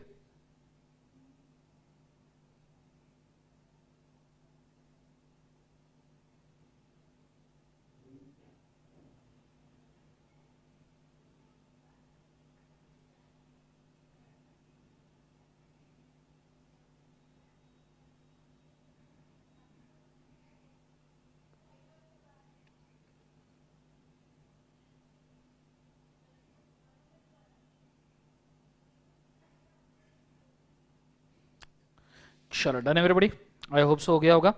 सो यहां हमने पहला केस लॉ कंप्लीट कर लिया, Solomon versus Solomon and company. अब एक चीज मैं आपसे करवाना चाहूंगा, एक चीज नहीं, अभी दो चीजें मेरे को आपसे करवानी है। ठीक है, अगला आधा एक घंटा इसी के अंदर जाएगा, इसलिए बड़े अच्छे से ध्यान देना। एक घंटा नहीं लगे, टेंशन मत लो जिंदगी में। सर और एक घंटा पढ़ाओगे क्या जिंदगी में, फिर हमारा क्या होगा? टेंशन ना लो, पर आपको एक चीज करनी है। आ जाइए, मैं आपको समझाता हूं कैसे। पहली बात तो ये कि तू टिकटॉक नहीं, टिकटॉक टिकटॉक चलती है नहीं, आई एम वेरी सॉरी। पहली पहली बात तो ये, तू टिकटॉक टिकटॉक नहीं चलती है। पहली बात तो ये कि भैया आपको सीए इंटर लेवल पे ना, सीए इंटर लेवल पे बहुत सारे केस लॉज आते हैं। अब सवाल उठता है, इन केस लॉज को, बहुत सारे मतलब बहुत सारे केस लॉज है जो आपको पढ़ने पड़ेंगे, इन केस लॉज को रीडिंग कैसे किया जाता है, और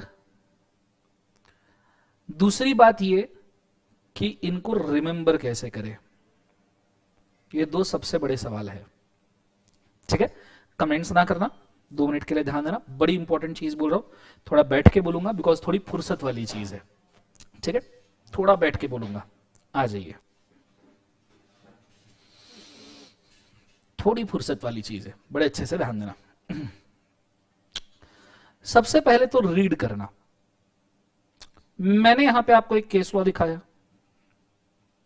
मैंने यहां पे आपको एक केस लॉ का नाम दिखाया, और केस लॉ का नाम जैसे आप यहां देख सकते हो जो है Solomon versus Solomon and company limited, ये केस लॉ का नाम है। कई बार ऐसे केस लॉ के आगे ना कई सारी चीजें लिखी होती है, कई सारी चीजें, जैसे अभी एग्जैक्टली ऐसी चीज नहीं है बट मैं लिख रहा हूं आपको समझने के लिए। सोलोमन एंड सोलोमन कंपनी के बाद ऐसा कुछ लिखा होगा, बॉम्ब 2020 123 LJ 50, ऐसा कुछ लिखा हो सकता है। आप कितने भी केस लॉज देख लो, कुछ केसेस के सामने आपको ये दिखेगा मेंशन किया हुआ कि भैया बॉम्ब 2020 123 LJ 50, ऐसा कुछ, या कुछ और भी हो सकते हैं। क्या होता है ये, किसी को पता है क्या होता है ये? जब भी आप केस लॉ पढ़ते हो तो केस लॉ के अंदर इस पर्सन को क्या कहा जाता है, इसको क्या कहा जाता है, ये दोनों को मिलके क्या कहा जाता है, ये बॉम्ब 2020 123, ये आपको कोई नहीं बोलने वाला, ये सब फाइनल पे बोलते हैं, अपन इंटर पे ही बोलना शुरू कर रहे हैं क्योंकि जाना तो फाइनल पे ही है। कोई आप में ऐसा है जिसको फाइनल पे नहीं जाना है? जाना है तो अभी से प्रिपेयर करना शुरू करो। केस पढ़े हो, केस हाथ में आया है तो अभी से बनता है पढ़ना, कैसे पढ़ना चाहिए। तो ये क्या है, ये क्या है? चलो ये छोड़ो, अपन एक आर्टिफिशियल केस बनाते हैं अपनी सहूलियत के लिए कि अपने को अच्छे से समझे, इसलिए अपन अपना केस बनाते हैं। ठीक है, समझो केस हुआ एक्स, तुम्हारी एक्स या तुम्हारा एक्स, एक्स वर्सेस यू, ला ला ला ला ला, कितना खुशनुमा, कितना प्यारा सा माहौल होगा ना जब ऐसा कोई केस होगा, तुम्हारी एक्स वर्सेस यू। ठीक है, अभी आपकी एक्स हुई नहीं होगी पर खुदा करे कि आपकी, नहीं ऐसी कोई इच्छा नहीं है मेरी कि आपकी एक्स हो, एक ही पटाओ, लाइफ टाइम के लिए पटाओ, ये इच्छा है, पर कभी अगर हो गया तो कितना खुशनुमा माहौल होगा कि एक्स वर्सेस यू। उसके बाद में समझो ऐसा लिखा गया कि भैया बॉम्ब, या उसके बाद में समझो ऐसा लिखा गया कि ये कांड कब हुआ, ये केस का कांड कब हुआ, तो हमारे पास तो एक बहुत ही खतरनाक वाला साल है ना हमेशा के लिए, 2020। ये साल नहीं, 2020 को गाली डिक्लेयर कर देना चाहिए। मतलब किसी को साले कमीने कुत्ते 2020 बोल दिया तो उसको बुरा लग जाना चाहिए, इतना खतरनाक साल था ये, बोलो हाँ है ना। फिर लिखा है कि ये बॉम्ब फूटा, बॉम्ब। फिर उसके बाद लिखा 143 पता है ना 143, हाँ 143 दिल में लड्डू फूटा 143। और फिर लिखा है LJ, और फिर लिखा है क्या, एक और एक 2 11, एक और एक 3 मत बोलना नालायक बच्चों, कमीनो, एक और एक 2। तो समझो अगर ऐसा कोई केस लिखा है, ऐसा कोई केस लिखा है तो आपको मतलब इसको पढ़ते कैसे है, क्या होता है ये? एक इस टाइप का केस होता है, एक तो सिंगल नाम वाला भी केस होता है, सिंगल नाम भी होता है किसी केसेस में, दिनशा मानिक जी पेतीत, एक ही नाम, बात खत्म। तो उस केस को कैसे पढ़ते, क्या होता है ये? एनी कैन टेल मी के जो मैंने लिखा है ये क्या है? कुछ लोग आंसर दे रहे हैं बॉम्बे कोर्ट का 123rd केस लॉ है, 123rd case of the year है। चलो अच्छा है, कुछ हद तक के पहुंच रहे हैं। किसी को पता है कि ये क्या है? एनीवन कैन आंसर में? फटाफट फटाफट।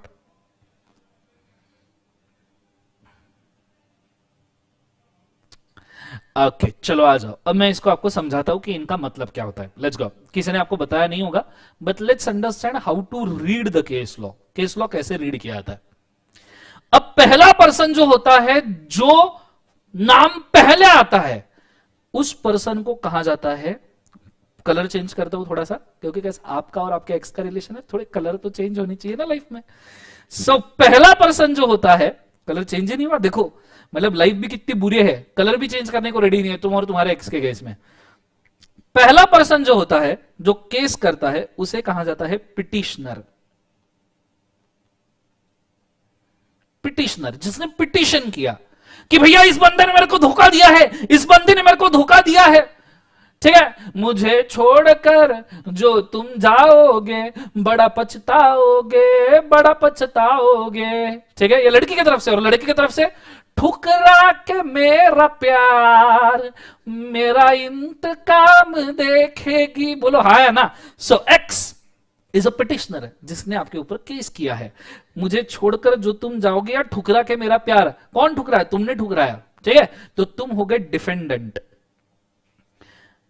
तुम्हारा एक्स तुम्हारे ऊपर इल्जाम लगाया जा रहा है, तुम डिफेंड किए जा रहे हो कि मैंने प्यार नहीं ठुकराया, मैं बेवफा नहीं हूं, तो तुम्हारा एक्स तुम्हारे ऊपर पिटिशन किया जा रहा है, तुम डिफेंडेंट हो।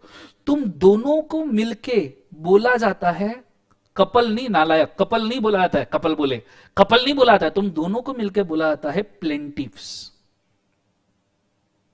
प्लेंटिफ, ठीक है, प्लेंटिफ्स मतलब दोनों मिलके प्लेंटिफ, इंडिविजुअली पिटिशनर, डिफेंडेंट।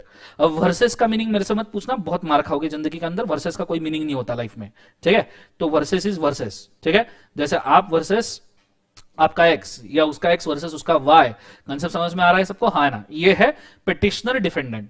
फिर ये 2020 जो लिखा है ना, 2020, ये है ईयर ऑफ डिसीजन। बहुत सारे बच्चों को इसमें कंफ्यूजन होता है, देखो पेन के कलर भी चेंज नहीं हो रहे लाइफ के अंदर, बहुत सारे बच्चों को कंफ्यूजन होता है 2020 ये जिस साल केस किया गया उसका ईयर है, या 2020 जिस साल डिसीजन आया उसका ईयर है।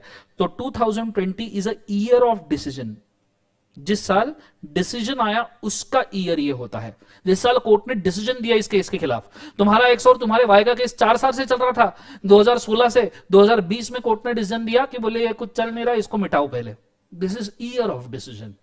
फिर बॉम्ब, बॉम्ब मतलब तुम्हारा एक्स बॉम्ब था, नालायक, अच्छा सोचो जिंदगी में, तुम्हारा एक्स बॉम्ब था, ये नहीं होता है।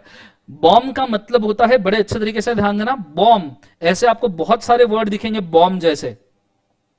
Bomb is a word, it is a multi talented word. Colour he change नहीं हो रहे लाइफ में, मतलब मैं करूं क्या, मतलब ये लैपटॉप पी के बैठा है, नशा करके बैठा है, क्या करके बैठा, क्या है ये लैपटॉप, हाँ हुआ। सो बॉम्ब के बड़े मतलब होते हैं, पर यहां बॉम्ब का मतलब है बच्चों बॉम्बे हाई कोर्ट। ऐसे बहुत सारे हाई कोर्ट होते हैं, जैसे Gujarat high court, Jammu and Kashmir high court, Madras high court, और कुछ केस में लिखा होता है एससी, एससी मतलब सुप्रीम कोर्ट। मैंने आपको ऑलरेडी बोला है इंडिया में 24 हाई कोर्ट है, 37 स्टेट्स एंड यूनियन टेरिटोरीज के लिए 24 हाई कोर्ट्स है, और इंडिया में सिर्फ एक सुप्रीम कोर्ट है, ठीक है। सुप्रीम कोर्ट एक ही होता है नालायक, और सुप्रीम कोर्ट के ऊपर किसी को अपील नहीं होती, भगवान से नहीं मिलना है, supreme court is the highest authority, ठीक है। फिर उसके बाद में ये जो पूरी चीज है, उसके बाद ये जो पूरी चीज है, इसको कहा जाता है केस का साइटेशन, केस का साइटेशन। अब ये कैसे पढ़ा जाता है, तो LJ is a name of book, LJ is a name of book. Normally आपने देखा होगा कि कोर्ट में जब जज बैठा रहता है तो जज के सामने एक बंदा बैठा रहता है, एक टाइपराइटर लेके, कंप्यूटर लेके, कि जो भी बोला जाता है उस कोर्ट में, जो भी डिस्कशन होती है, बंदा टाइप करते रहता है। जैसे जज ने बोला ऑर्डर ऑर्डर, इमीडिएटली टाइप करेगा ऑर्डर ऑर्डर। जैसे किसी वकील ने बोला किसी को कि भैया ये बंदा गलत है, इसको फांसी के सजा, ये टाइप करेगा। जैसे मुजरिम ने अगर वकील को गाली दे दी, अबे तेरा एक्स का वाई, तेरे एक्स का Y, where X is a relative, Y is a body part, ठीक है, नहीं very very bad, very bad, Shiv Shiv Shiv शे। सो अगर ये बोला गया कि गालियां दे दी, कंसेप्ट समझ में आ रहा है सबको, हाँ ना। अगर मुजरिम ने गालियां दे दी वकील को, तो ऐसे सिचुएशन में जो वो कंप्यूटर पे बैठा हुआ पर्सन लिखता है, वो पर्सन जो लिखता है उसे कहते हैं जर्नल, केस लॉ जर्नल। जैसे आपके केस में आप इसको बोल सकते हो लव जर्नल, बिकॉज आपका, या फिर ब्रेकअप जर्नल भी इसको बोल सकते हो, आपकी मर्जी, क्योंकि आपका तो ब्रेकअप हुआ जिंदगी के अंदर। सो इसको लव जर्नल बोला जाएगा। कंपनी के केसेस में, लव जर्नल वगैरह छोड़ो, कंपनी के केसेस में इसको कहा जाता है लॉ जर्नल। मतलब कंपनी लॉ के लिए अब ये मिटेगा भी नहीं। ये नशे करके बैठा है मेरा लैपटॉप, मैं आपको बता रहा हूं, मैंने इसको फेंक देना है एक आध दिन, पर मैं फेंक नहीं सकता क्योंकि आपसे प्यार है, आपसे प्यार है, इसलिए लॉ जर्नल। चेंज हो जा नालायक, चेंज हो जा, बच्चे देख रहे हैं, इज्जत का भाजीपाला ना करे मेरे, ठीक है। सो इसको लॉ जर्नल, ये लॉ लिखा है मैंने, ठीक है। So it is a law journal. ऐसे ही एक और जर्नल होते हैं जैसे कॉमकैस, ठीक है। Companies case law journal, ITR, income tax में आईटीआर यूज होगा, इनकम टैक्स रेकनर या income tax referencer for case laws. अब ये है बुक, 2020 में एक बुक बनी है लॉ जर्नल करके, उसके 11वें नंबर के बुक में आप कभी किसी लॉयर के ऑफिस में जाओ ना, तो आपको एक ही कलर की बहुत सारी बुक्स दिखेगी। लॉयर के ऑफिस में एक ही कलर की ऐसी बुक्स लगी रहेगी, नंबर 1, नंबर 2, नंबर 3, नंबर 4 ऐसा लिखते हुए। तो उसमें 11वें नंबर की बुक, कि भाई 2020 में जितने लॉ जर्नल बने उसमें 11वें नंबर के बुक में पेज नंबर 143 के ऊपर, पेज नंबर 143 के ऊपर 11वें नंबर के बुक में, नंबर ऑफ बुक में आपको पेज नंबर 143 के ऊपर इस केस के पूरे फैक्ट्स मिलेंगे जो कोर्ट में बैठ के वो चूहे ने टाइप किए हैं। इस पूरे चीज को यहां से ईयर से लेके 11 तक के पूरे चीज को कहा जाता है साइटेशन। हमें को साइटेशन का स्पेलिंग याद नहीं आ रहा, जो भी साइटेशन, ठीक है। सो इसको कहा जाता है साइटेशन। मेरा स्पेलिंग ऐसा ही है, ठीक है, मैं क्या कुछ कर नहीं सकता यार, स्पेलिंग का बहुत दिक्कत है, मेरे को प्लीज माफ कर देना। मैं सीए बन गया तो मैंने सीए की पढ़ाई के मतलब सीए की पढ़ाई तो कर रहा था, 1 महीना पहले से मैंने स्पेलिंग याद करना शुरू किया। मेरे को बहुत, मैं वो तारे जमीन पर वाला दार्शिल सफारी जैसा हो, ऐसा समझ लो आप। तो मेरे को स्पेलिंग ही याद नहीं होते, लॉजिक ही समझ में नहीं आता। तो इस पूरी चीज को कहा जाता है साइटेशन। कंसेप्ट समझ में? ऐसे केस लॉ रीड करते हैं। This is a way you should read the case law. Sir हमको क्या ये पूरा का पूरा याद करना है, पूरा का पूरा ना। आपको क्या याद करना है? आपको याद करना है सिर्फ ये, बस ये याद करना है। इसके ऊपर भी अगर आपकी कुछ श्रद्धा बनती है, आशा बनती है, अपेक्षा बनती है, श्रद्धा बनती है, तो आप साथ में ईयर, ईयर और कोर्ट, ईयर एंड कोर्ट अगर आप इसके साथ में याद कर सकते हो तो भैया गंगा नहा लिया, इससे ज्यादा भगवान भी आपसे एक्सपेक्ट नहीं करता। कंसेप्ट समझ में आ रहा है सबको? हाँ है ना? ये ऑप्शनल है ईयर और court, but petitioner versus defendant आपको याद होना चाहिए। अगर समझ में आया लाइक ठोकिए, कमेंट में बताइए कि सर समझ में आया है, तो ये चीज को आप लिख सकते हो। साइटेशंस देखो, स्पेलिंग मेरे को बोला अनुजा ने, एकदम सही लिखा मैंने, साइटेशन CITATION, एकदम सही स्पेलिंग लिखा है, याद रखना, ठीक है। कोई बोलेगा नहीं दर्शन सर ने गलत स्पेलिंग लिखा, और इसका वीडियो निकाल के इंस्टाग्राम पे तो कोई डालेगा नहीं, मैं याद रखना, मैं मारूंगा। दिस साइटेशन, ये साइटेशन मैंने लिखा है, याद रखना, ठीक है। चलो, जिसने टैग किया बहुत मार खाएगा, याद रखना। Go for it fast.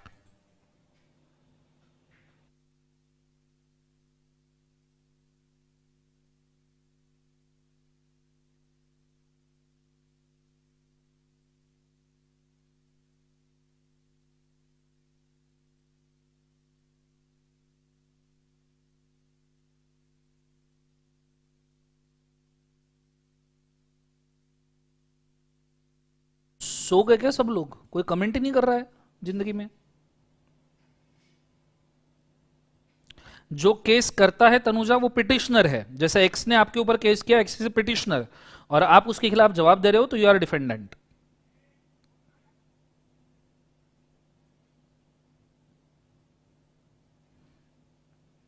नालायक ऋषिता, अभी मैं क्या करूं, मेरे को स्पेलिंग याद नहीं रहते तो।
मैंने कमेंट सेक्शन में मेरे चैनल का लिंक डाला है, उसे भी सब्सक्राइब करके रखिए।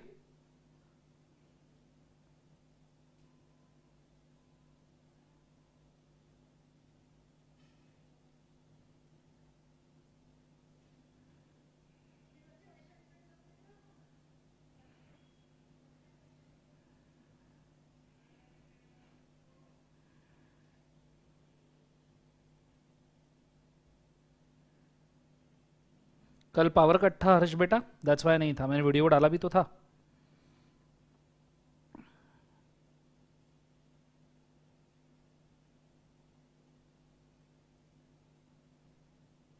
सुप्रीम कोर्ट में अपील होता है बेटा केस का।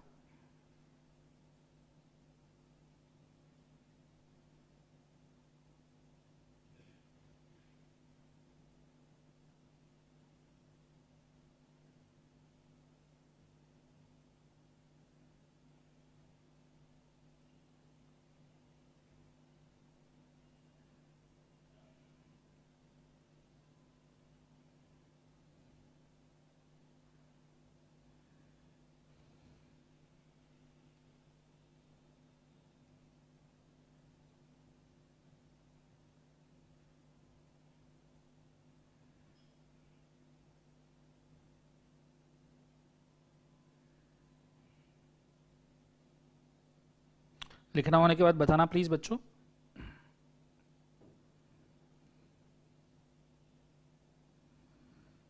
हो गया सबका? चलो बहुत बढ़िया, आई होप सो सबका लिखना हो गया होगा। इस तरीके से केस को बच्चों रीड करते हैं।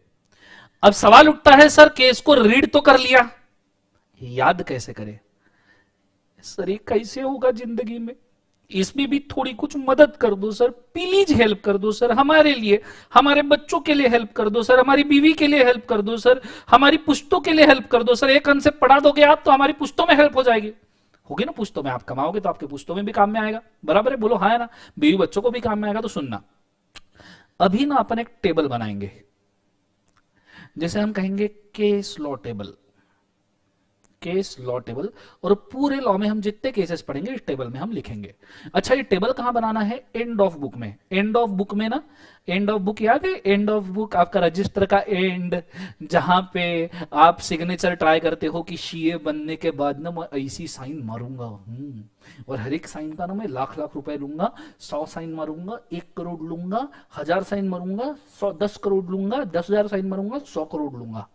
बोलो हाँ है ना? ये तो ख्वाब है ना अपने कि साइन ऐसे ही मारूंगा, वहां फिर मैं आर्टिस्टिक डिजाइन टीचर बहुत बोर कर रहा है तो वहां मैं मस्त चित्रकला करूंगा। वही एरिया लास्ट वाला, उसको बर्बाद ना करना, वहां पे हमको एक टेबल ड्रॉ करना है, ठीक है? जिस टेबल में पहला कॉलम आएगा सीरियल नंबर, ठीक है? फिर उसके बाद में नेम ऑफ केस लॉ, ये कॉलम थोड़ा बड़ा रहेगा, मैं आपको प्रोपोर्शन बोलूंगा, एकदम ड्रॉ करने में मत लग जाना। नेम ऑफ केस लॉ भी बड़ा नहीं रहेगा, आई am very sorry, very sorry, अब ये मिटता ही नहीं है लाइफ में, क्या करूं? Name of case law table थोड़ा छोटा बनाना, मैं इसको मिटा दूं, यहां लिख के रखूं, नेम ऑफ केस लॉ छोटा सा। फिर इसके बाद में केस लॉ का डिसीजन, यहां मैं डिसीजन लिख रहा हूं, इसको काट दूं। केस लॉ का जो डिसीजन है ना, ये कॉलम थोड़ा बड़ा रखना। और फिर केस लॉ किस कंसेप्ट के ऊपर है, या उसका कोई मेमोरी टेक्निक है क्या? अब इसको किस प्रपोर्शन में बनाना है? साइज। तो if this is 1, name of the case law is 3, decision is 5, and memory technique और कंसेप्ट यू कैन से 2। इस साइज में आपने बनाना है, 1:3:5:2 के प्रपोर्शन में आपने इसको डिवाइड करके बनाना है। थोड़ा इधर उधर हुआ चलेगा, एकदम स्केल पट्टी लेके मत बैठ जाना, मतलब स्केल लेके बैठो ड्रॉ करने के लिए, अच्छी बात है, लाइन हमेशा सीधी मारनी चाहिए, और स्केल से हमेशा लाइन सीधी मारी जाती है। अच्छा सोचो नालायक को, लाइन हमेशा सीधी मारनी है मतलब स्केल से मारनी है। और इस प्रपोर्शन में आप पहले एक टेबल ड्रॉ कर लो लास्ट के पेजेस में, ठीक है? लास्ट के 5 पेजेस उठा लो, उसके अंदर ये टेबल पहले ड्रॉ कर लो, गो फॉर इट फास्ट। एक ही पेज पे ड्रॉ करना, बाद में बचे हुए करेंगे।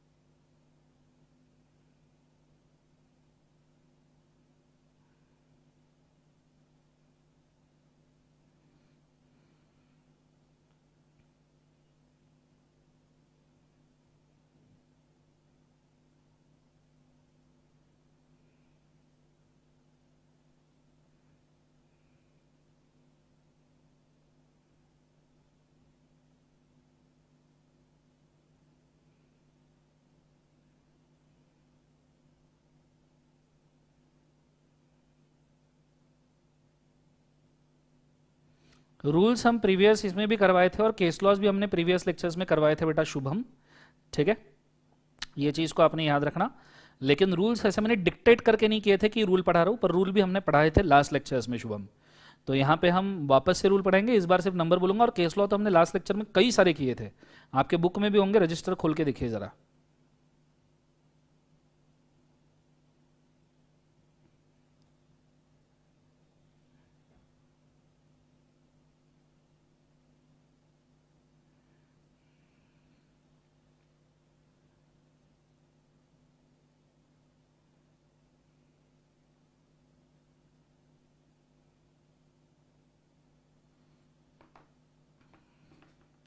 शरडन,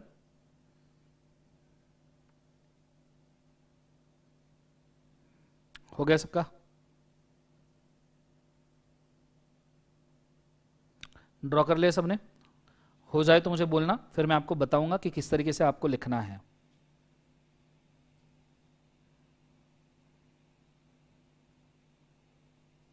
सॉन्ग नहीं बेटा, सॉन्ग गाऊंगा पर पहले काम। लाइट अप, यहां पे लड़कियों का हाय हेलो ना करो जिंदगी में।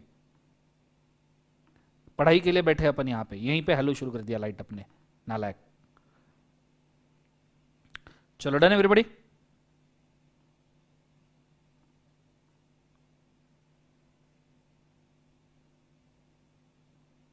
नहीं बेटा, पूरा बेयर एक्ट याद होना जरूरी नहीं है।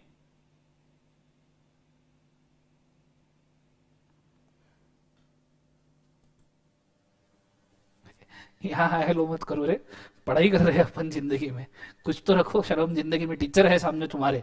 लेट्स गो। भले ही मैं बातें थोड़ी एंटरटेनमेंट वाली करता हूँ, इसका मतलब ये नहीं कि यहीं पे शुरू हो जाओ तुम लाइफ में, ठीक है। लेट्स गो। अब इसको किस तरीके से लिखना है तो लेट्स गो, मैं स्टार्ट करता हूँ। कॉन्सेंट्रेट करना है डबल ट्रिपल, ठीक है।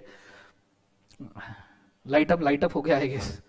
ठीक है, light up. I am very sorry, मेरे को बोलना पड़ा, पर आपने लिखा भी तो सही बेटा, मैं क्या करूँ, ठीक है। सो सीरियल नंबर, थोड़ा सोच के अपन, क्या अपन सीए प्रोफेशन वाले, जिंदगी में सिंगल रहना अगले 5 साल, ठीक है।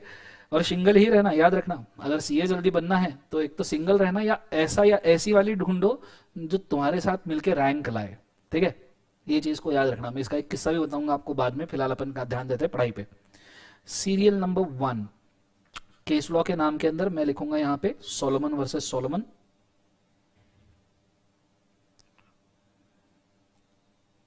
Solomon and company. ये हालांकि आपका कॉलम थोड़ा सा छोटा होगा, सो डरने की जरूरत नहीं है, आप छोटे कॉलम में भी इसको लिख सकते हो, ठीक है। नेम के बाद में आएगा डिसीजन, ठीक है। अब डिसीजन ने आपने वही डिसीजन लिखना है जो आपने डायग्राम के बाद में कॉपी किया था, अगर आपको याद होगा तो। मैंने आपको पीपीटी में डायग्राम के बाद में एक डिसीजन कॉपी करवाया था ना, I just again show you, अगर आप लिखना चाहो तो। ये वाला डिसीजन, ये वाला डिसीजन आपने वहां पे वापस लिखना है जो मैं यहाँ पे दिखा रहा हूँ, ठीक है। तो दिस विल हेल्प यू कि पॉइंट वाइज लिखना है 1 2 3 4, और वैसे भी हमने वो कॉलम थोड़ा बड़ा रखा है तो इसके अंदर आ जाना चाहिए, ठीक है। तो इस डिसीजन को फटाफट वहां पे राइट अप करना है आपको, बाद में मैं कंसेप्ट बोलूंगा, ठीक है। गो फॉर इट फास्ट। ये डिसीजन को सेम जगह पे लिख के रखो। बेयर एक्ट का मतलब होता है पार्लियामेंट में जिस लैंग्वेज में लॉ पास होता है उस बुक को कहा जाता है बेयर एक्ट। जो लॉ का ड्राफ्ट बनता है उसको बेयर एक्ट बोला जाता है बेटा। मीत।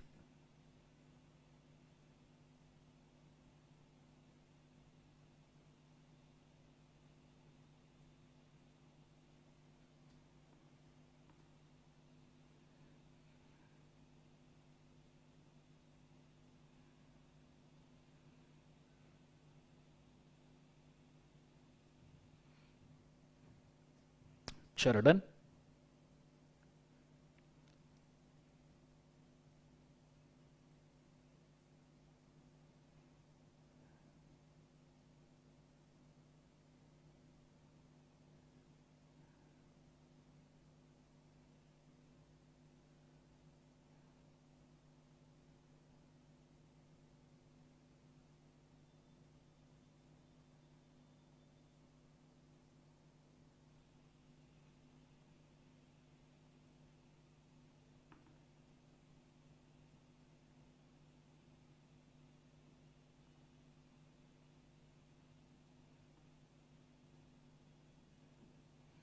शरडन हो गया बच्चों?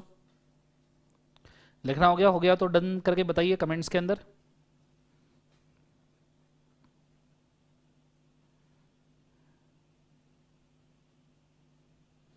शॉर्ट फॉर्म में नहीं बेटा, इसको प्रॉपर टेक्स्ट में ही लिखिए, बिकॉज जब आप अंशुल इसको रिवाइज करोगे ना तो आपको वर्ड्स मिलने चाहिए। क्योंकि शॉर्ट फॉर्म में रिवाइज तो कर लोगे, एग्जाम में तो पूरा लॉन्ग फॉर्म में लिखना है, so you have to do it properly. जगह लग गई लगने दो, कोई दिक्कत नहीं है, पर इसको लिखो प्रॉपरली। चलो डन एवरीबॉडी, हो गया सबका? सो आई होप हो गया होगा। सो यहां पे आपने डिसीजन लिख लिया है। क्लियर है कंसेप्ट सबको? हाँ है ना? ये चीज को बड़े अच्छे लेवल पे याद रखना। तो हमारा टेबल बन गया बच्चों। टेबल वन नोट बंद हो गया था क्या? ठीक है, तो हमारा टेबल बन गया बच्चों, और इस टेबल के अंदर ही इसके बाद जितने भी केस लॉज होंगे इसी टेबल के अंदर हमने कोट करने हैं। ठीक है, ये चीज को याद रखना। समय क्या हुआ है? ओके, सो 11:15 हुआ है आई गेस। आज हम इसी केस के साथ में यहाँ पे रुक जाते हैं। ठीक है, नियरली अपना समय अप हो चुका है, अगले लेक्चर के बीच में 10-15 मिनट का गैप रहना चाहिए। ठीक है, सो यहाँ पे हम रुक जाते हैं, खाना पीना खा लीजिए, अगले लेक्चर के लिए रेडी हो जाइए। This is Darshan Khare signing out for today. Thank you so much for watching this lecture. अच्छा लगा प्लीज लाइक कीजिए, नीचे कमेंट में बोलिए। Good day, God bless you. बचे हुए केस लॉज हम कल देखेंगे। गो फॉर इट फास्ट।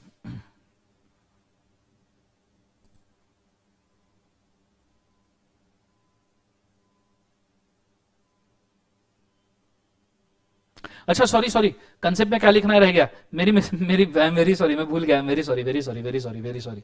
कंसेप्ट में आपने लिखना concept of separate legal entity. I am very sorry, concept में लिखना concept of separate legal entity. Concept of separate legal entity, concept में लिखना सेपरेट लीगल एंटिटी, एंड लिखना Solomon is a separate person from company. Concept में लिखना separate legal entity and Solomon is separate person from company. बस ये लिखना है। ठीक है, अब जाऊं मैं? ठीक है, चलेगा? Tata, bye bye, good day, God bless you, take care, शुक्रिया, आता मर्जे।